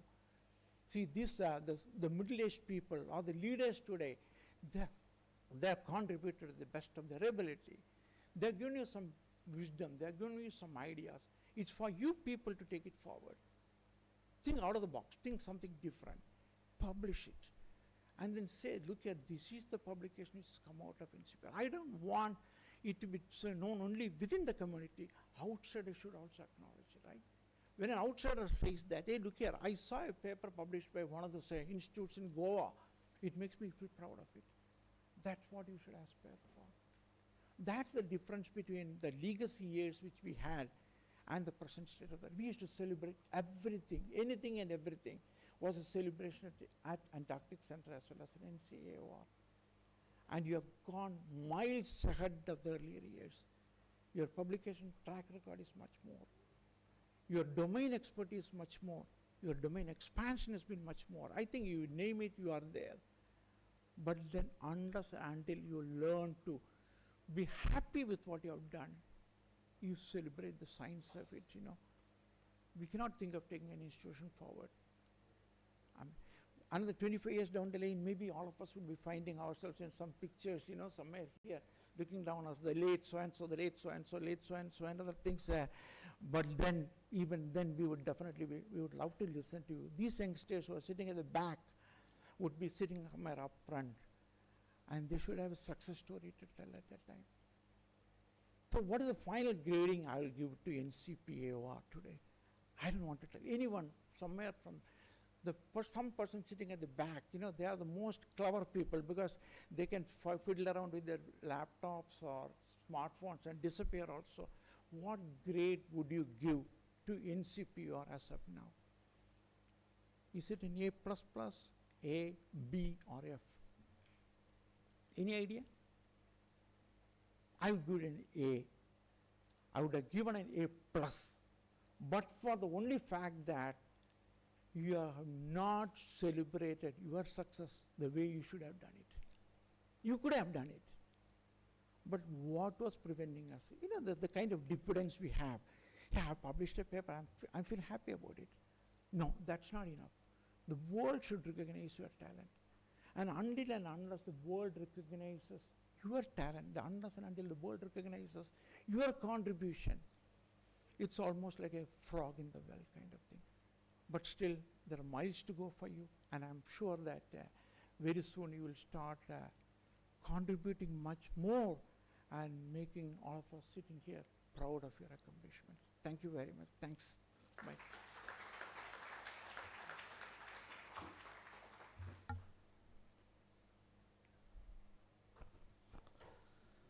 आपके नेतृत्व की छाप समय के पन्नों पर अंकित है और आपकी दृष्टि में आने वाली पीढ़ियों को मार्गदर्शन देती रहेगी। आपके प्रेरणादायक शब्दों के लिए हम सब हृदय से आपका आभार व्यक्त करते हैं। आपने हमें सिखाया है कि विरासत को आगे बढ़ाना है, वास्तविक में ही हमारा निर्माण है। Thank you, sir, for your very insightful address and recognizing the achievement of NCAOR to NCPOR. जहां बर्फ भी अपनी खामोशी से कहानी सुनाती है और हर दिशा सफ़ेद अनंतता दिखाती है, वहां भारत ने अपना रखा था पहला कदम। ना कोई राह थी, ना कोई निशान था वहां, बस हौसलों की लौ थी और सपनों का सफ़र था। जहां सांस में ठिठुरती हुई चुनौती खड़ी थी, वहीं विज्ञान ने पहली रोशनी धीरे धीरे बढ़ी थी। वो सिर्फ कदम नहीं था, एक इतिहास की शुरुआत थी। जहां बर्फीले सन्नाटों में तिरंगे की बात थी, वहीं ज्ञान ने अपनी दुनिया बसाई थी और अनंत भूमि हिम भूमि में उम्मीद की धुन सुनाई थी। उस अद्भुत यात्रा के साक्षी और उस युग के मार्गदर्शक आज हमारे बीच उपस्थित हैं, doctor Rasik Ravindra sir. Stalwart of Indian Antarctic research. Such associations with Antarctica began in 1987 as a part of the India's polar journey. Since the early expeditions has laid the historic Indian South Pole Expedition. As the chairman of RAC NCPOR and former director of NCAOR, he is always has been the guiding forces for all the states for the institution growth. Sir's contributions on the global stage as a vice chair of ATCM, SCAR, COMNAP, and the chair of FOPS has firmly placed the India's center of the international and polar governance. Sir, now I request you to please address the gathering with a big round of applause.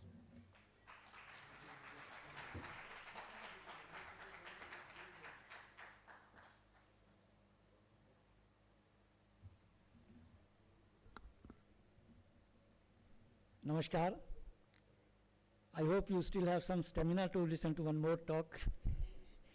But I assure you I won't bore you for a very long discourse. The topic or the title given to me is from the initial steps to the global perspective. Now, I feel that what should be the initial step? Because when you say NCAOR, you are always thinking of the Antarctic. And when you talk of Antarctic, you will always think of the first steps which were taken way back in 1981. So we are practically, when we talk of Antarctic, we are celebrating 46 years or 47 years of our presence, our activities in that polar area. And when you go through those initial years, much before Antarctic Study Center or NCOR or now NCPOR came into being, it's very astonishing and surprising that you started with just one person in the ministry. Of course, secretary was there, Dr. Qasim was there. But there was one person who used to do everything, whether it is logistic, it is arranging ship, it is taking people, arranging a hotel in Goa, and then sending an expedition. So, friends, I belong to that generation, which you can say is endangered species. Because today, I complete 40 years of my association with Antarctic program. I think most of you must not have been born at that time. And I'm also linked to the making of history so far as the Antarctic expedition is concerned, because when the first expedition was going, the deputy leader, I was working under him in Bhutan. And it's a long story how the entire thing went on, how Mrs. Gandhi took initial steps, and then how Dr. Qasim was roped in and how the expedition went. And then there were doubts whether the ship can really land in Antarctic or not. And we were about to go back when the helicopters located a small opening, and then we could land in Antarctic. So from those days, you know, when we used to come back from the expeditions, and the debriefing used to take place in Vigyan Bhavan, and none other than the Dr. Qasim used to sit there along with the minister for full 1 day. He would not leave the stage. He will be there, and what we used to discuss, you know, what sort of chapatis we had, what sort of adventures we had, very little of science.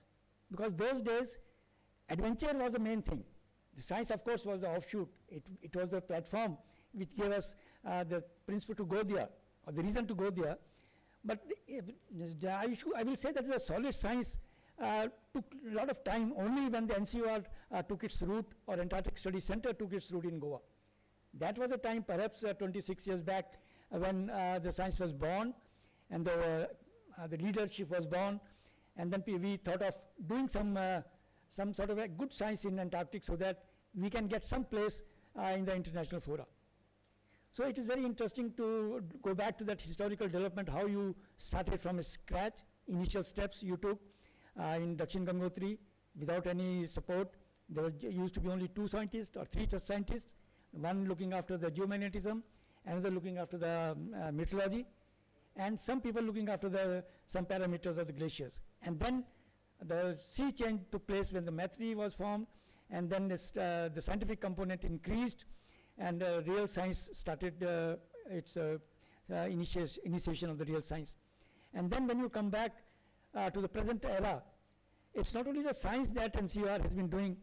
Now we are also called for the strategic discussions. Very recently, one of our delegation from NCPOR went to Russia. And you know what the topic of that dialogue was? Indo-Russian Arctic Strategic Dialogue. I think less of science was discussed, more of strategy was discussed. Because in all these areas, whether it is the Antarctic or it is the Arctic or even in the Himalaya, what you do is fine, you do science. But why do you do science? You use science because of something which is more interesting, and that is the international relationship, strategy, and how do you place yourself in an international arena. So when it is Arctic, you'll be surprised that there's not even a single platform of a strategy where India is not involved. And when we talk of Indian involvement, it's always NCOR. Whether it is Arctic Circle, it is Arctic Dialogue, it is the Nansen Institute of Arctic Strategy, or it is things like that you are having now the Canadian Arctic Security or the Indo-Russian Arctic Security. Everywhere you will find that the scientists from NCPOR, they have to go there, and most of the time will be asked, what is the strategic contribution of India that India can make to this disturbed world? And we have some solid points to say that, because we are the only country in the entire global prospect where we can talk with the Nordic countries, we can also talk to the Russia. There are very few countries in the Nordic areas, you know, because they have cut off their links with the Russia, and more than 40% of the Arctic belongs to Russia. So when you collect data from the Arctic Ocean, and you don't have the data for the 40% of the area of the Arctic, the science cannot be done logically. That is the area where we step in, and we tell them that yes, we can do that. And we have recently heard from Dr.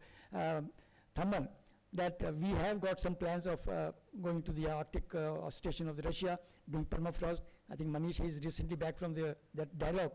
And very soon we will be having some solid contribution towards the Arctic, Russian Arctic.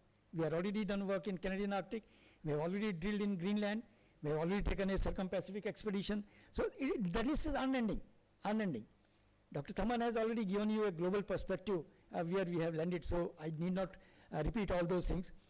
But you just imagine any country which is having a powerful presence in the Antarctic or in the Arctic, whether it is Norway, or it is Canada, it is Greenland, it is Iceland, it is Alfred Wegener Institute, it is ARI, Arctic and Antarctic Research Institute of Russia. Every leading institute has got an MOU with the NCPOR. And all these things has happened in just last 10 years or so. So that speaks of tons of strength that NCPOR has contributed to the global scientific knowledge. So I think all of you should feel proud that the work that you have done. See, this work is not done by the top echelon. This work is done by you people. And I won't name the people, but I know many of you who are sitting here, those who deserve to be given credit. Way back, in 2010, I think it was 2010, and there was a parliamentary committee which was convened in NIO Goa, and it so happened that there was a member of parliament who was a geologist. He was some Papu Yadav from Bihar. And while asking the questions, his question was point blank. Have you published any paper in Nature? We had to, put our head down. No, sir, we are just about very few people. We are not come up to that stage. But now you see, where are you? There are publications that you can proudly boast. We have got in Nature, we have got in Scientific Contribution, and your all publications, which you can see in the pamphlet that is given to you. You really feel proud. I feel proud that, well, I belong to an institution which has done so wonderful in all these years.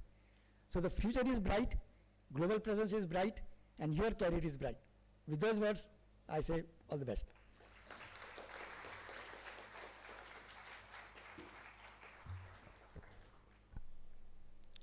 Thank you, sir, for your inspiring address.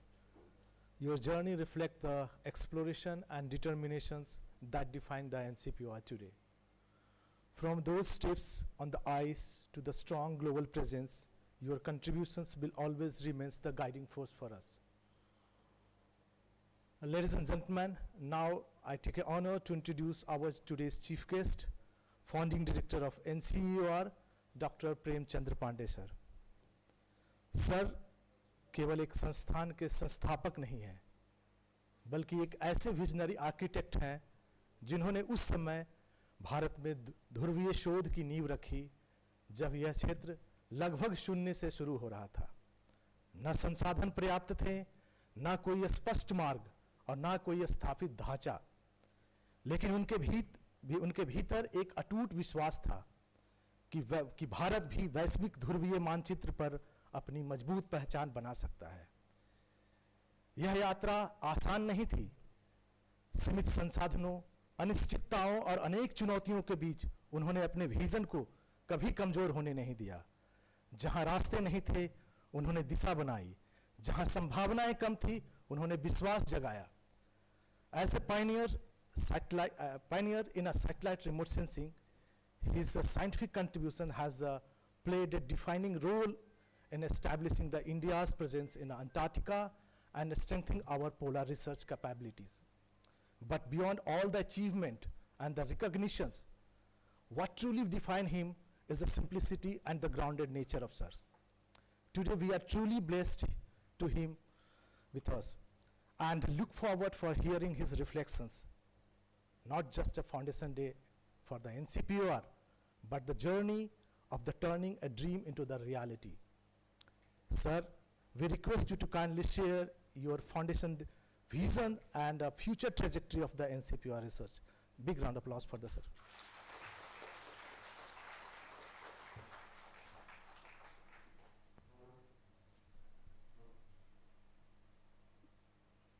I think good afternoon to all of you. Namaskar.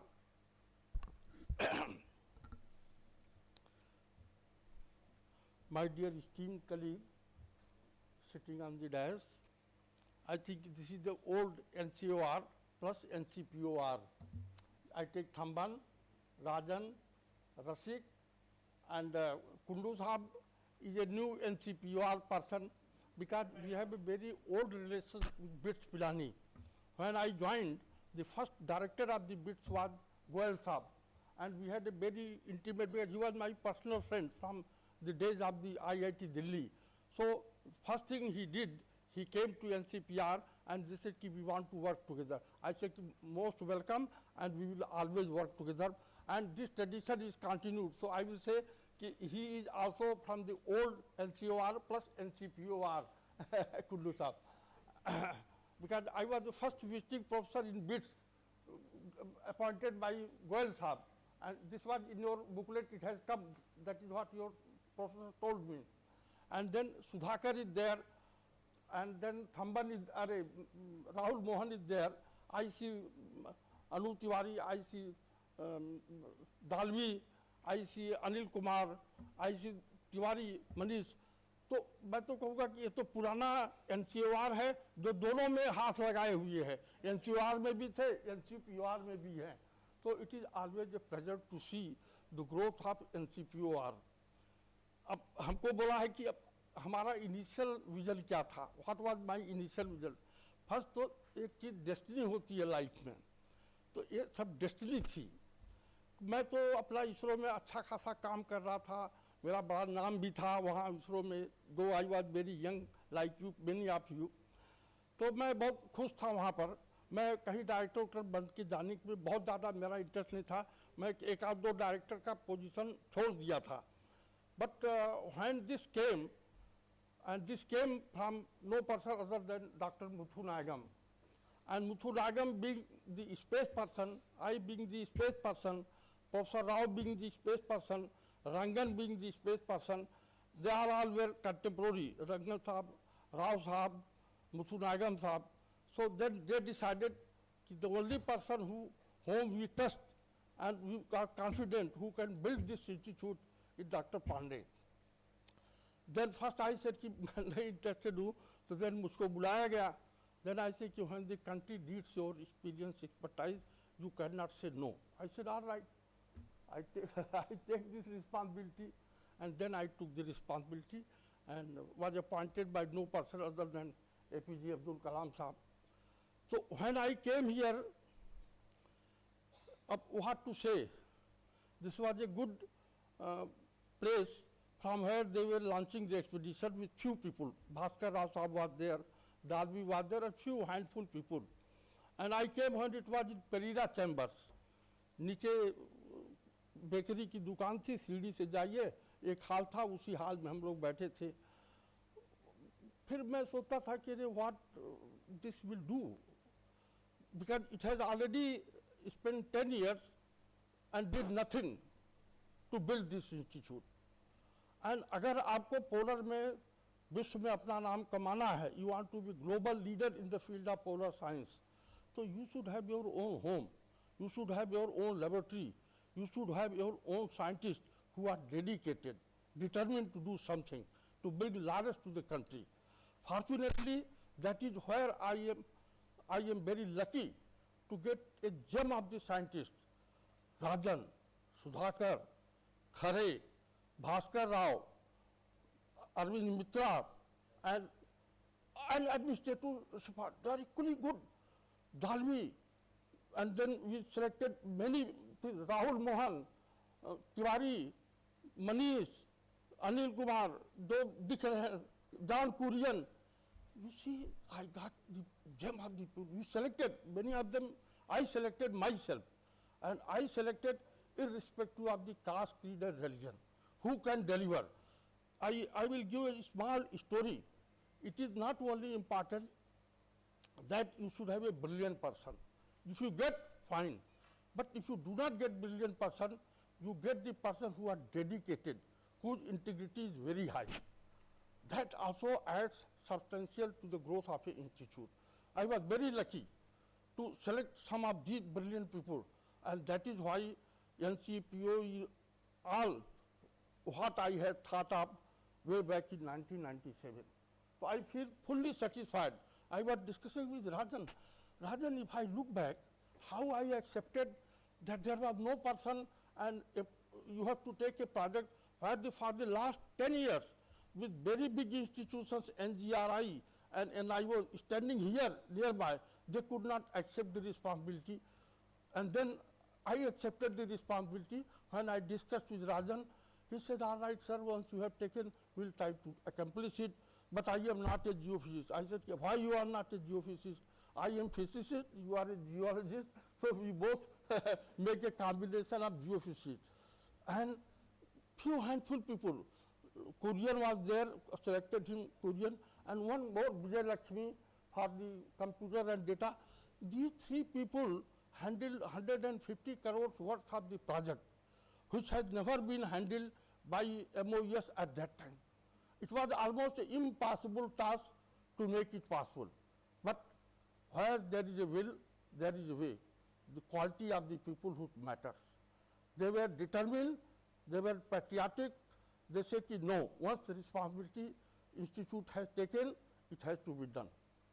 So my aim from the very beginning was, it should not be only a logistic hub, but you should be number one in scientific research in the polar domain. Then I thought ki if you continue doing only and going to Maitri and coming back, it will saturate after some times. Only you simply collect the time series data, so we have to expand. Then we thought of having the another permanent home in Antarctica. And also we wanted that we should have in-house expertise in many of the fields. All fields we cannot do that, like physiology. I cannot create here the medical hospitals and other things, but we can take the assistance of other institutions to do that job. So we, in that way, our first job was to build in-house capability. That is where I selected Thamban to lead this ice core laboratory. And I am proud to say that this ice core laboratory is second to none in the world. And the quality of work that is being done is fantastic.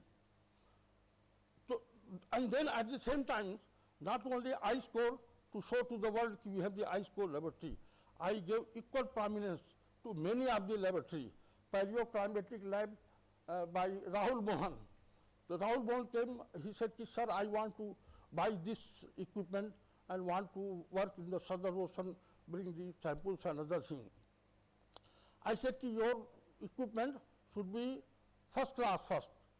And it should not be that you take the 18th century equipment and do the 21st century research. That you cannot do. He said, sir, it will be state of the art. And I said, go ahead. And that is how he established. Many laboratories, Sudhakar established geochemistry lab and doing all sorts of the research work. And then Manish Tiwari Anup Tiwari and Rajan was busy with the CLCS program. So when I see these laboratories, they have grown today and they are doing wonderful science. And what Thamban told me, I feel very honored and very proud that the people I selected, the people who work with me, I work with them. Many of them have become the director of the institute. Why they have become the director of the institute? Because they were determined to do something good for the institute. If you work for the institute, institute is going to take care of you. So that is the primary thing. We were not behind we will get the director. They were never thought they want to be director. They have to become director. If you are working, you have contributed significantly, somebody will recognize your work. So I am feeling very honored. Many of the people who worked me, they did wonders in their career. If they look back, I feel very happy to see these things. Many of you may not know, Rasik became the director after me. But Rasik was working with me online, I will say, when I was the director. Many times we have been consulting each other. So this is not a very apparent thing. I was in touch with him because he has a lot of experience. That is what he told. He has a lot of experience of going to Antarctica, participating in different equipment purchase, vehicle purchase, and then many of the things which go to ATCM. So we have been in constant touch, even though he was not directly in the, but I will say he was online with us in our program. So that is how many of you may not know these things, but these are some of it, because these people, they were dedicated, they wanted to see the NCPOR goes up, up, up. So I feel very happy. So when I joined, so I decided 3 things. Southern Ocean, credit should be given to Dr. Sudhakar. He is the person when we discuss, so then there is a lot of story, but it is good you have given me only 15-minute time. Otherwise, once I go into the memory lane, I will keep on speaking for hours together, and then you will not get your lunch properly. So I will cut short the story. The whole credit should go to Sudhakar for convincing me that we should have this program. So we started from Southern Ocean, because we know the importance of the Southern Ocean. That is the only carbon sink in the global era. And then Antarctic, then Arctic. Then the 3rd pole was added by Rasik and his team. So in that way, you have a 3-pole and Southern Ocean. Then we wanted that how we can integrate the ocean into the polar part. For that, myself, Rajan, Sudhakar, Khare, Mitra, we all had a lot of discussions, lot of meeting with very senior people, then ultimately we embedded. That is why today you have the deep ocean mission, blue economy. So the responsibility, you can get it and you can deliver the things for the nation. And then nobody can question you. So your you can say, your canvas was very much extended. So then you are become very powerful. I don't think that type of blueprint which we had prepared any other institutions in the world, I don't think there will be many institutions which will match with our blueprint. What in the very beginning somebody told, you are free to work in ocean, you are free to work in ice, you are free to work in Himalayan glaciers, you are free to do deep ocean, bottom topography and other things. You have enormous opportunity to excel into these things. So this was our blueprint at that time. So now looking what future you should do that. So I will suggest few things. Not that I am expert in everything. Expertise had to be in my own field, but you have to have the vision for all other things, what the world, where the world is going. Number one thing, you should start working on the climate change. You know, it is a burning issue, and with this recent Gulf War, this is going to be a very serious issue globally. So we have to keep an eye on that things. So how it can be done? It can be done by using this observational technique, and then how the observations can be done. We can do observation in situ, and then you can use the high-end space technology. So we should keep working on high-end technology to study the global climate change problem. There are many satellites, many these things. The recent one with the NISAR, which is the L-band and S-band synthetic aperture radar, which has been of so good quality. No space agency in the world has launched such a high capable instrument on board the satellite. What has gone by between ISRO and NISAR, and it has a tremendous application opportunities into the polar region.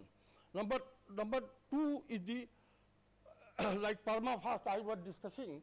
So this is also because of the global warming. Many of these methane gases are going to atmosphere, and then many other things which are there. वो दलदल है, तो वहाँ से sample लेकर के you can do lot of collaborative studies with our people who are working into the ATM system or Arctic councils and other things. So these are some of the things we can think of.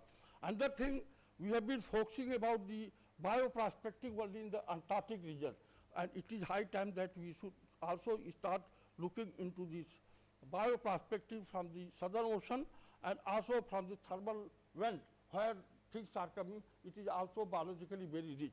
So you have to expand your area into that thing. Another very important thing is technology development. Our NIOT is there. We can give the responsibility to develop the unmanned aerial underwater vehicles to get the profilings and other things.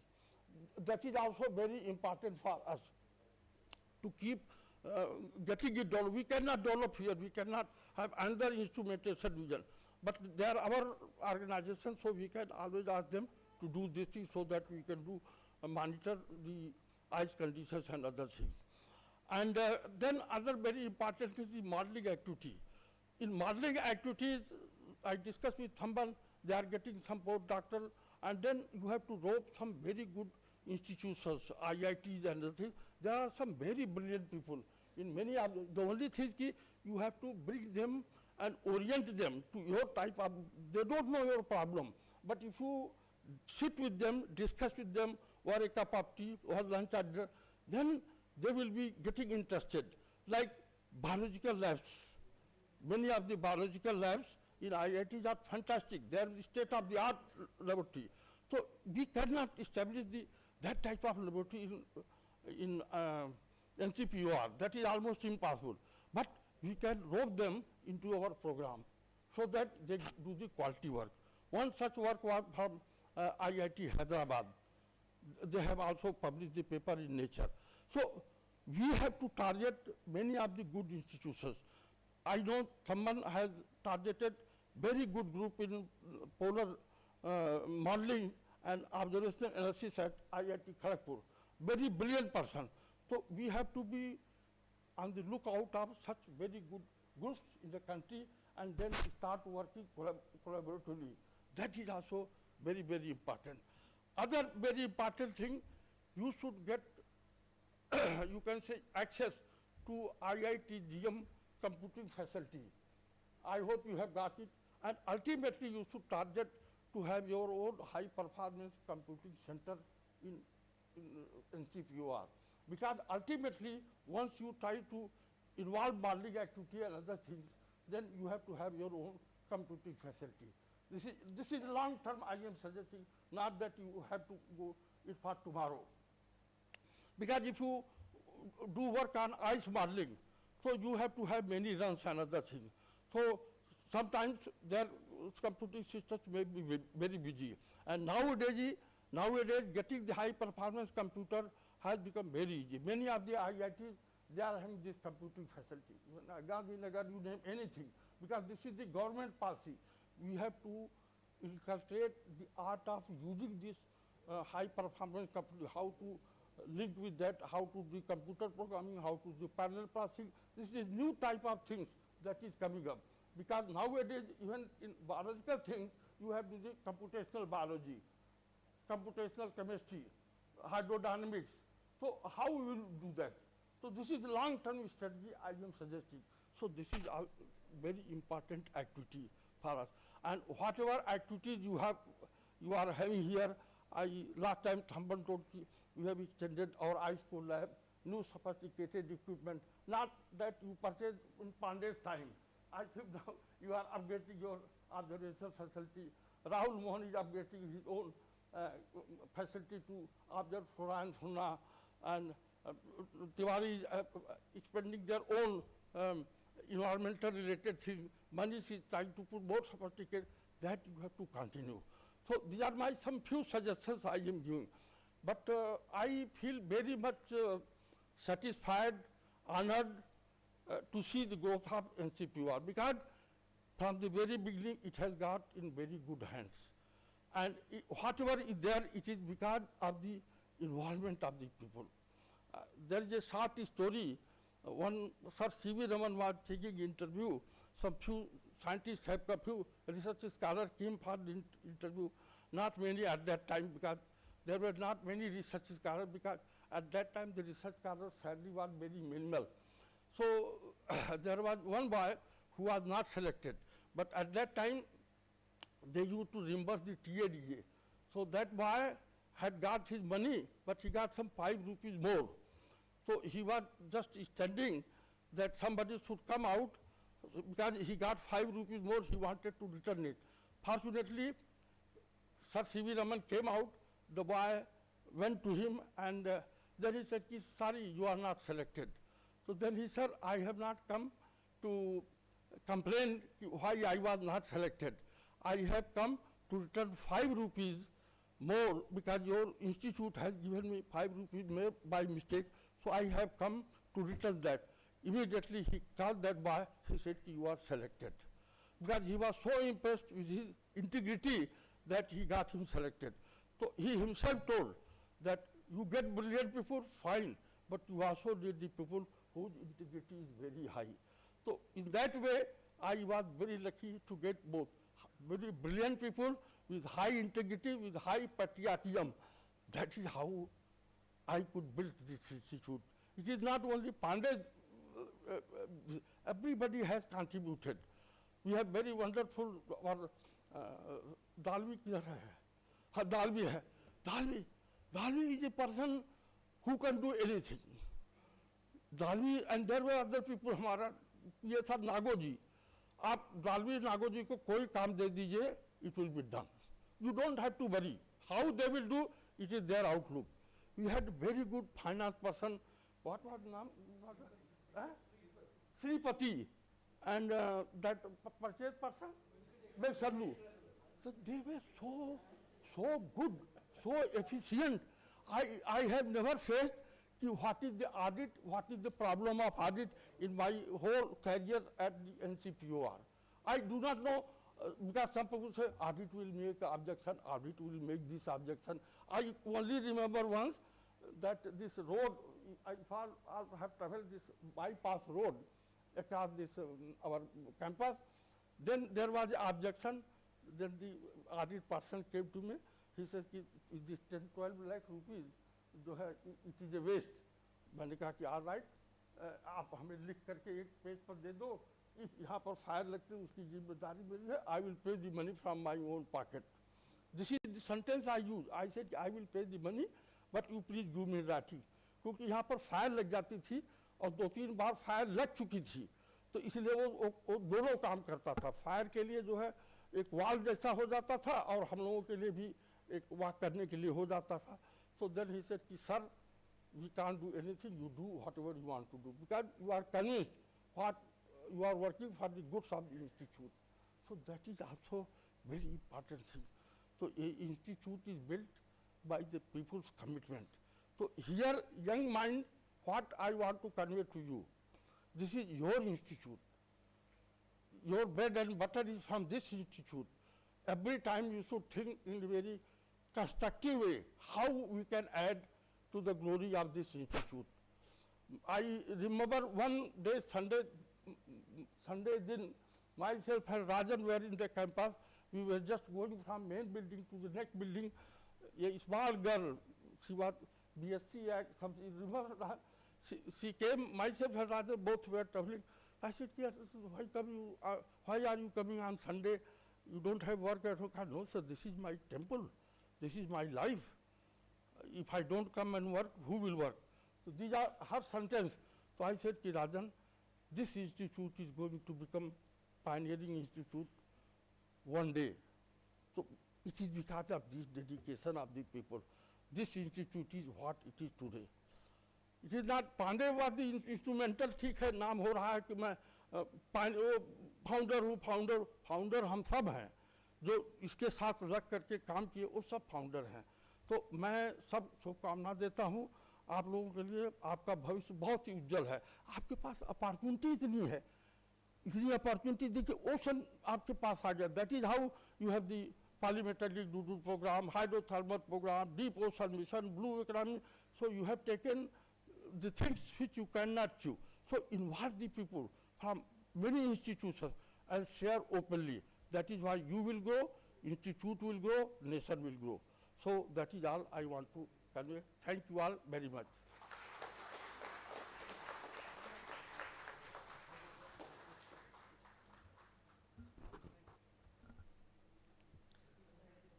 Thank you, sir. Your vision continue to guide us.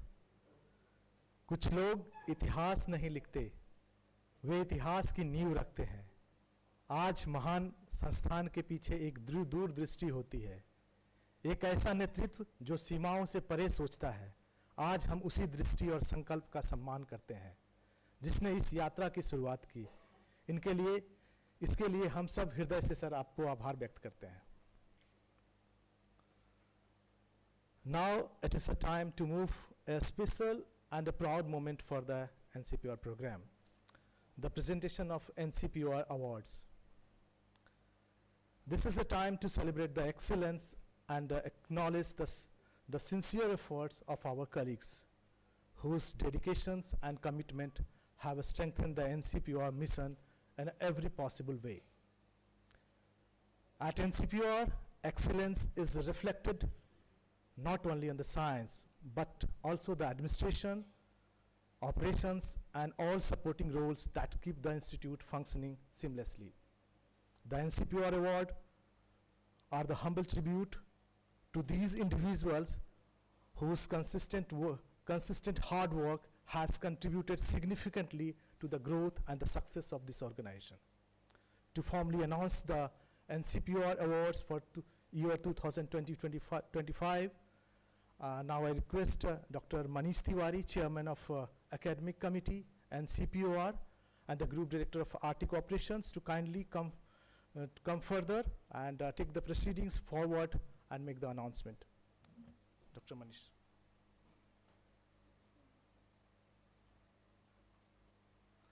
Thank you, Avinash.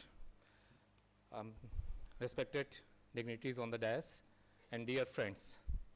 So as Rajan sir said, we need to celebrate excellence and we need to celebrate science. So this is our very small effort from NCPOR's academic committee on the encouragement of director to celebrate our dedication of the NCPOR researchers and employees as well. You know, I will, in fact, I have brought the list with me so that I don't forget any name. So in Bhagavad Gita, Lord Krishna told Arjuna, Karmaniya vadhikaraste ma phaleshu kadachana. That is, you have the right to do your duty, but don't expect any rewards. But NCPOR rewards those who go the extra mile, and that is why these awards are a sort of inspiration for you. You have heard all the good words from our ex-directors and present director, but these awards are an inspiration for you to go further a little bit more than what is expected from you. So I will, sir, inform a little bit about these awards. Usually in scientific institutes, we usually have only best paper award or best scientist award. But in NCPOR, since the support services, the procurement, finance, IT, library, estate, etc., these are the what you call backbone on which we can do science. So we also recognize our employees also in these services, and we call them as we used to call these awards as NCPOR Outstanding Employee Award. But then we noticed that there is a large number of GRES employees here who are not NCPOR employee, but they are contributing to NCPOR cause for the last couple of decades. So to include them, we changed the name of the awards to NCPOR Outstanding Contribution Awards. So now we are recognizing their contribution as well. So that is the philosophy behind these awards. And I may stand here as a chairman of the academic committee to announce the awards, but the whole academic committee has been working for this, and they have been doing all the spade work. So thank you to the committee. So this year, sir, now we have 4 categories of awards. The first one is the NCPOR Outstanding ECR Paper Award. So these awards are only given to the early career researchers, and the best paper written by them if they are the lead authors. That is the criteria. They have to be the first author. And after that, we have 3 more categories, which is NCPOR Outstanding Contribution Award, Group A, Group B and C, and then outsourced personals, which includes mostly the GRACE employees. So we have 4 categories of awards.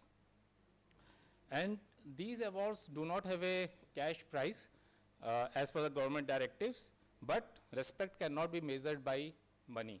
So these awards a way of respecting your contribution. So don't feel too bad about that.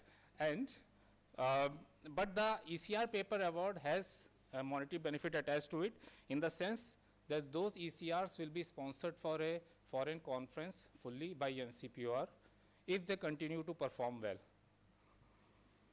So there is a condition. Don't take it as lifetime achievement award. Okay, so now I have got the ECR, best ECR award. Now no need to work anything further.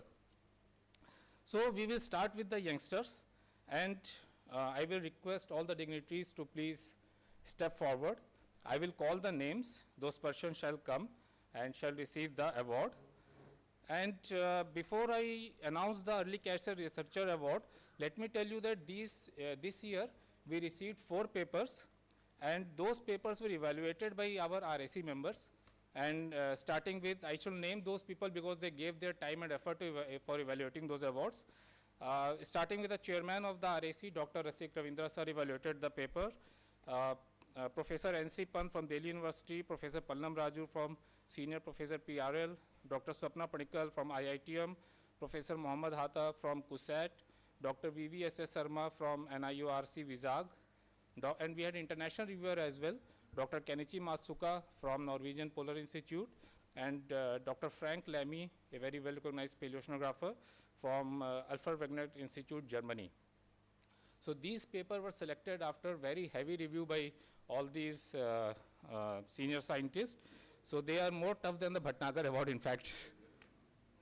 So it is really, really what you call prestigious thing. So this year we have 2 winners of the award. The director has decided to give the awards to 2 winners. Both are equal. And the first outstanding ECR paper award goes to Dr. Biswajit Roy. Please. For his paper titled, just stop there. Let me read a bit about that. For his paper titled Tracing Macroalgal Induced Changes in Carbon Dynamics of High Arctic Fjords Using Biomarker Fingerprintings, published in JGR Ocean. And yeah, so he just now joined and he had a very meteoric rise, in fact. So and he won the best paper award. So this paper was co-authored by Archana Singh, who is also an ECR, and someone called as Manish Tiwari, again an ECR, elderly career researcher. So, and the certificate will be given to the co-authors. So now I would request Biswajit to please come forward and receive the award. And maybe we'll start with PC Pandey sir to do the honors. His paper basically tells that with increasing warmth, yeah, please clap, yeah.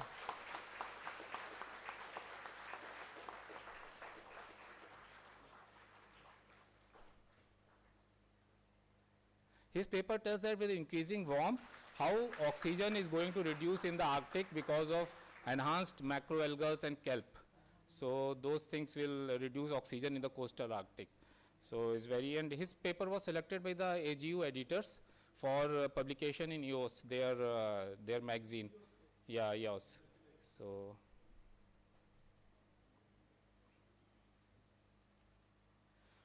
and the second outstanding ECR paper award goes to a young researcher, Miss Swati M. Yeah, Swati, good.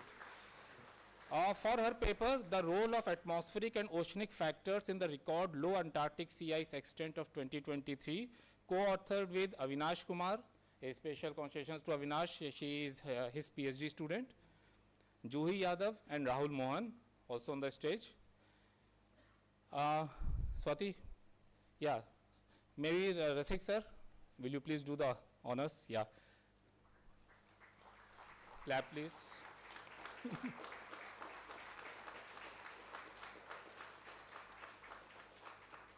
So now Antarctic sea ice is declining very fast and people are a lot worried about that. So her paper is a very important contribution towards that.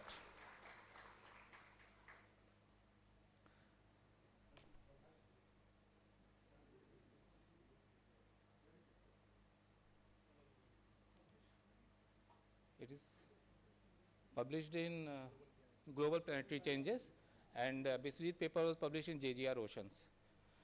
And there were other very important papers also which were reviewed by the what you call reviewers, and they told that they are very difficult to select between the papers. But such is the nature of the award, we can give only 2. So that is whether all the 4 papers are very good, they are also published in very good journals. And now we move on to the NCPOR Outstanding Contribution Awards, outsourced Group B and C and Group A. And these names were selected by the director depending upon the recommendations and marks given by the respective reporting officers and the group directors and section heads.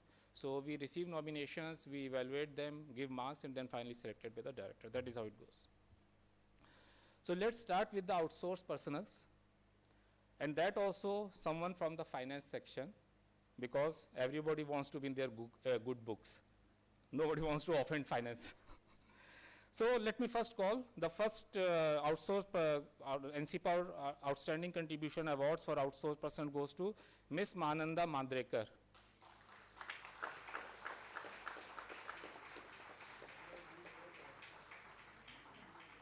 She has been a cornerstone of finance in NCPOR for the last 20 years. Yeah. Rajan sir, please.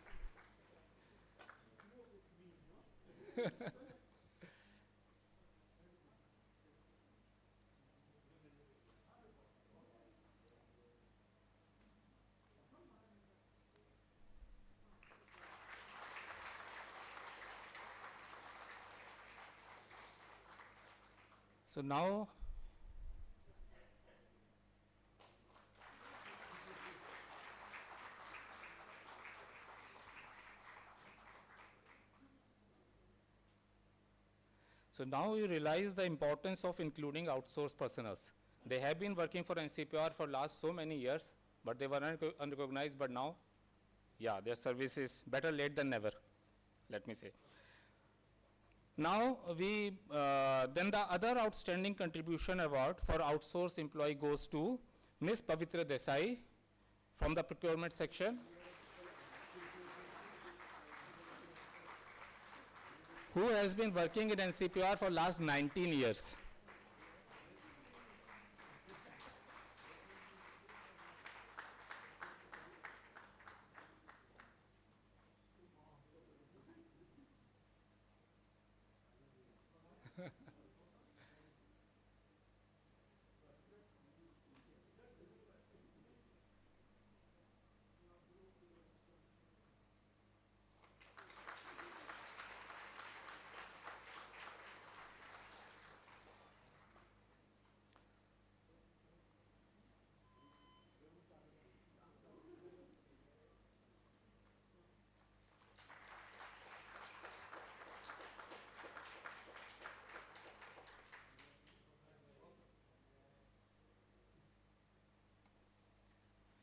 And now we move to the group B and C. And since these two groups are merged, so director has awarded 3 persons this year, 1 from group C and 2 from group B. And I'm happy to note that the award in group C goes to a very dynamic person from the academic committee. In fact, she is the academic committee coordinator. And in fact, all the awards and certificate which everyone is getting and which they have been getting for the last 2-3 years, she does all the spade work. Academic committee conducts nowadays a lot of activities, and we are conducting courseworks, and we are taking examinations, and we are conducting seminars, special talks, and NCPOR awards, and she takes up all the responsibility and makes all the arrangement apart from her regular library work. So she is not supposed to be for the academic, but she is doing all this job extra. And now you may have recognized her. She is Miss Kaveri Kumbar.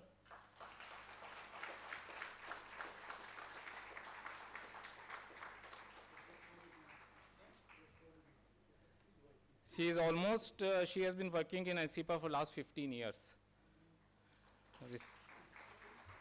Many of us who are getting this NCPOR contribution number, so she is the person who is giving you that number as well.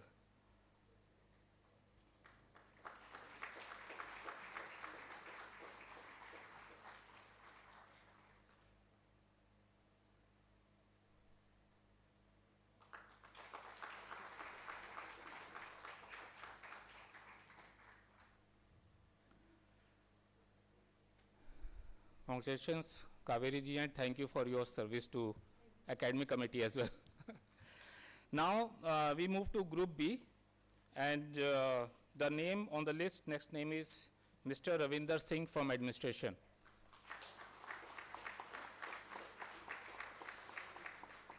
He is senior executive administration and an avid cyclist, being here for the last almost 8 years, and he has been handling CAG auditing, NCPOR recruitment, promotion and pay fixation, retirement benefits, so important for all of us. Keep performing and keep cycling, please.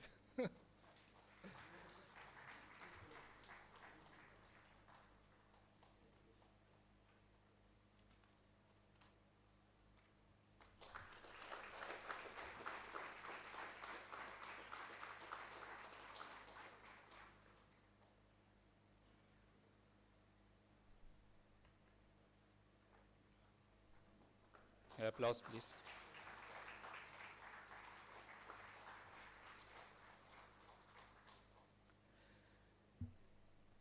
The other outstanding contribution award for the Group B goes to Mr. Ashish Pagunkar.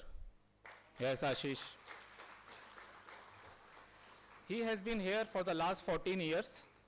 In fact, he was here way before that, but in between he left for a job in Afghanistan. Of all the places. Just wait. So almost 18 to 20 years of association with NCPOR, but he doesn't look that old. Isn't it? Maybe because he works in ice cores, in sub-zero temperatures, in deep freezer, that is why so well preserved. And recently he was found in Greenland also, drilling one of the deepest ice cores with a large European consortium. So congratulations, and please receive your award.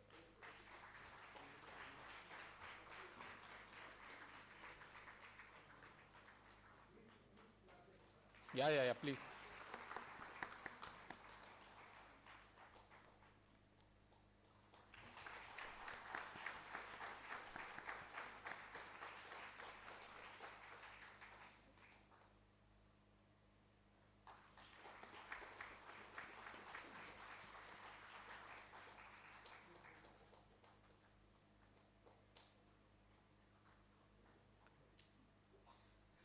And now we move on to the last category, the heavy artilleries, which is the scientific staff. And outstanding contribution award for the Group A. Again, lot of deserving names were there, but again, we can give only to 2 persons. So it's my pleasure first to call Mr. Ravikant Sharma, Scientist E and Head Estate. But so of late, people visiting NCPOR may have noticed so many buildings coming up, and during the last 25th year of Foundation Day, overnight we had a new gate and new boundary wall, and some Antarctic cargo vehicles were transported in NCPOR. So he was the person doing all the spade work. In fact, literally he was doing the spade work. So we celebrate your contribution to NCPOR. Thank you for that. Please keep spreading, Ravikant, your Kanti like Ravi, radiance like sun, and receive your award.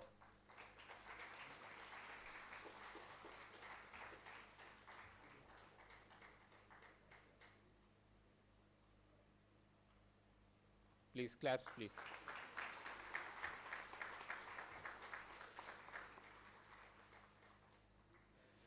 he constructs the infrastructure that we all of us use for our scientific work. So he is the foundation of our scientific work.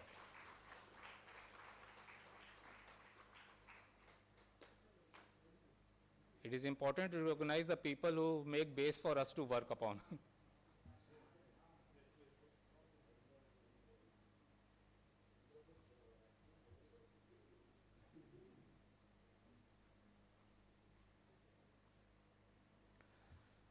Now, speaking of researchers and potentials, it's my pleasure to call the last but not the least, in fact, the most important name on the list, which is Dr. Rohit Srivastava.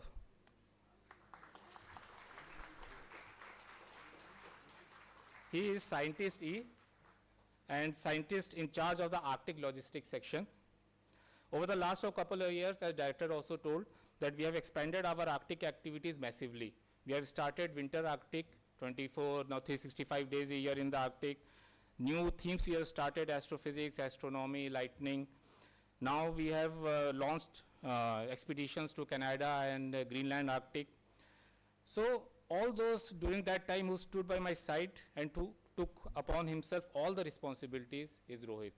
He has been doing all the groundwork, and he was also the leader of the first expedition to Canadian Arctic. Yes. And apart from logistics, he is very bright atmospheric scientist as well. I know of his potential and I've seen his efficiency, and I'm very happy that he is the recipient of the Outstanding Contribution Award this year. Rohit, please, congratulations, receive your award.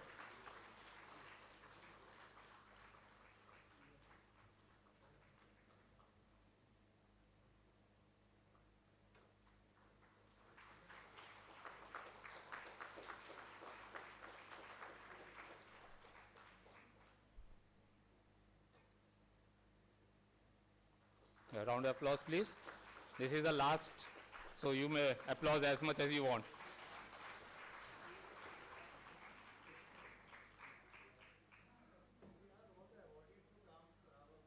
Yeah, sure, why not, please. Please, all the awardees.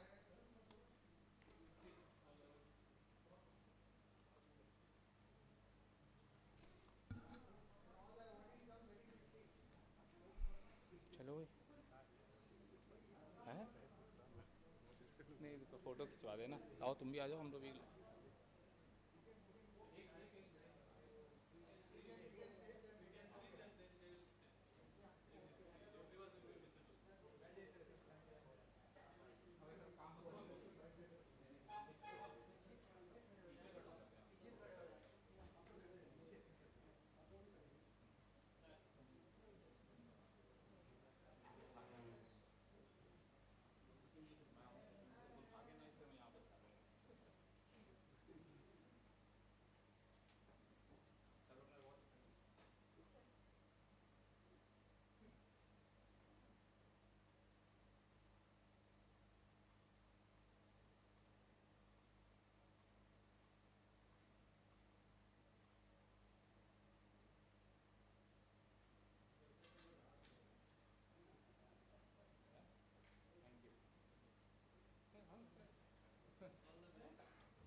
आप लोग जाइए.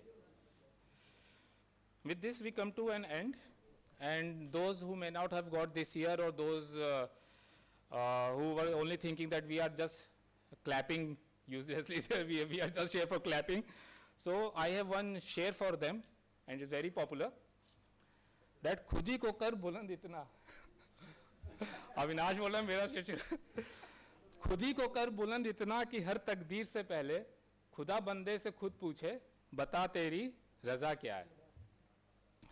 So work so hard that even your SIC and GD ask you what you want.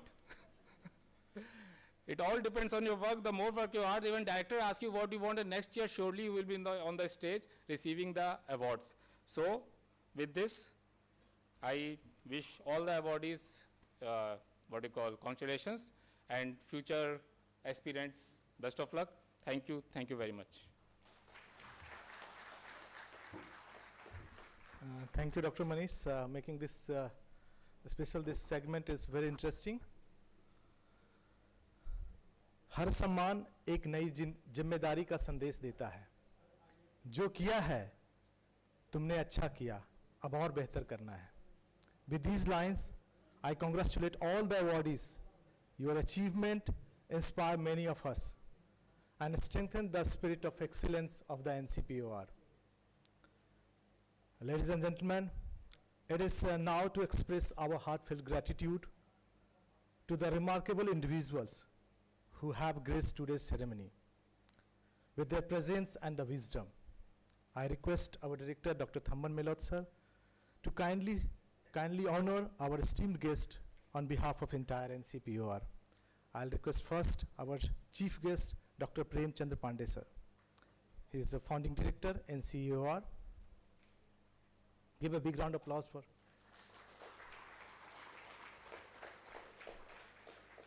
Sir के लिए तालियां रुकनी नहीं चाहिए.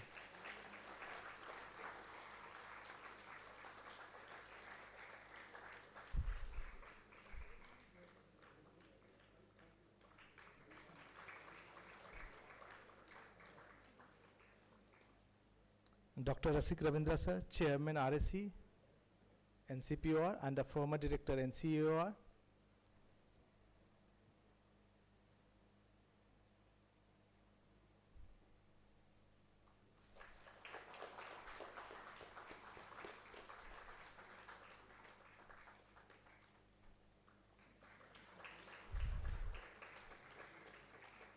Dr. S. Rajan sir, former Director NCAOR.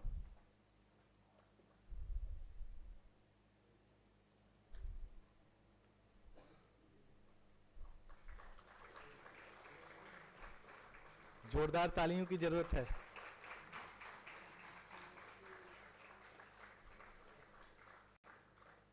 Professor Suman Kundu, Director BITS Pilani, Goa campus.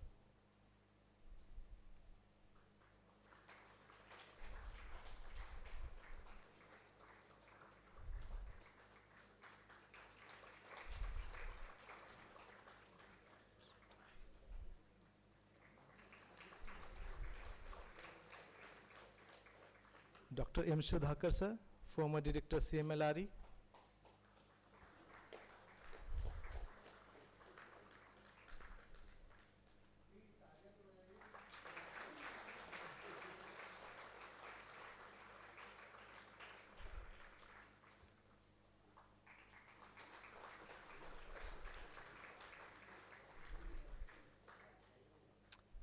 Thank you so much sir. सम्मान केवल औपचारिकता नहीं है, यह उस योगदान का सम्मान है जो समय के साथ अमिट हो जाता है. जो संस्थापक होता है वह केवल इमारत नहीं बनाता, वह एक सोच, एक परंपरा और एक उद्देश्य बनाता है. आज एनसीपीओआर जो कुछ भी है उनके मूल में आप सबकी दृष्टि है, जो सीमाओं की नहीं बल्कि संभावनाओं को देखती है. आप सभी गण्यमान्य व्यक्तियों की उपस्थिति हमारे लिए एक सम्मान नहीं है, यह एक ऐसी विरासत का प्रतीक है जो हमें निरंतर प्रेरित करती रहेगी और एक नए क्षितिज की ओर अग्रसर होने का मार्ग दिखाती रहेगी. आप सभी को एक बार फिर से हार्दिक आभार व्यक्त करता हूं. On behalf of NCPOR entire family, I express our sincere gratitude to each one of our distinguished guests. Your guidance and encouragement mean the world for us. As we come forward to the conclusion of this session, it's a time to express our sincere gratitude to all of those who has contributed for making this celebration truly memorable. For the vote of thanks, now I invite Dr. Latika N, Scientist E from NCPOR.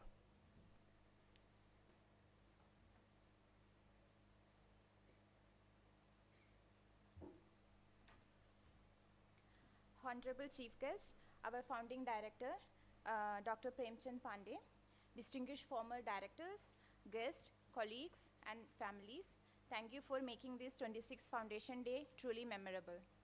We are deeply honored by the presence of our chief guest, whose founding vision gave NCPOR the foundation it stands on today. Your address today was both humbling and inspiring. To Dr. Rasik Ravindra, Dr. S. Rajan, and Dr. M. Sudhakar, your reflections connected us to our roots and reminded us why this work matters. To Professor Suman Kundu, thank you for the perspective you bring as an academic partner. We are so deeply grateful to Dr. M. Devichandran, Secretary, Ministry of Earth Sciences, for his continued guidance and unwavering support to NCPOR. A special word of thanks to our director, Dr. Tamban Melot, for his candid and forward-looking address. And to Dr. Rahul Mohan and Dr. Avinash Kumar for the welcome address and for conducting this program very seamlessly. To all the awardees felicitated today, your dedication to science and NCPOR is the true spirit of this Foundation Day. A heartfelt thanks to the organizing committee, supporting staff, and every member of NCPOR family who worked behind the scenes, from the Polar Fair to the Science on Sphere show to the cultural program in the evening. This celebration exists because of you all. I wish I could name each one of you, but the list is unbelievably long and the time is very short. So please pardon me for that, but please know that you are all very deeply acknowledged and thanked.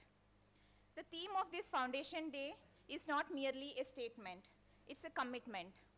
As we mark 26 years, we carry forward the vision of those who built this foundation, this institution, the dedication of those who serve it today, and the hope of the young researchers who will take it forward. On behalf of the director and the entire NCPOR family, I once again wish you all very happy Foundation Day, and thank you for being here. Please enjoy the celebration and have a great day ahead. Thank you.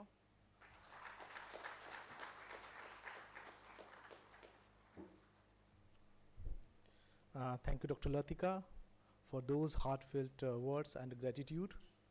Ladies and gentlemen, we conclude the formal morning sessions for today's 26th Foundation Day celebration.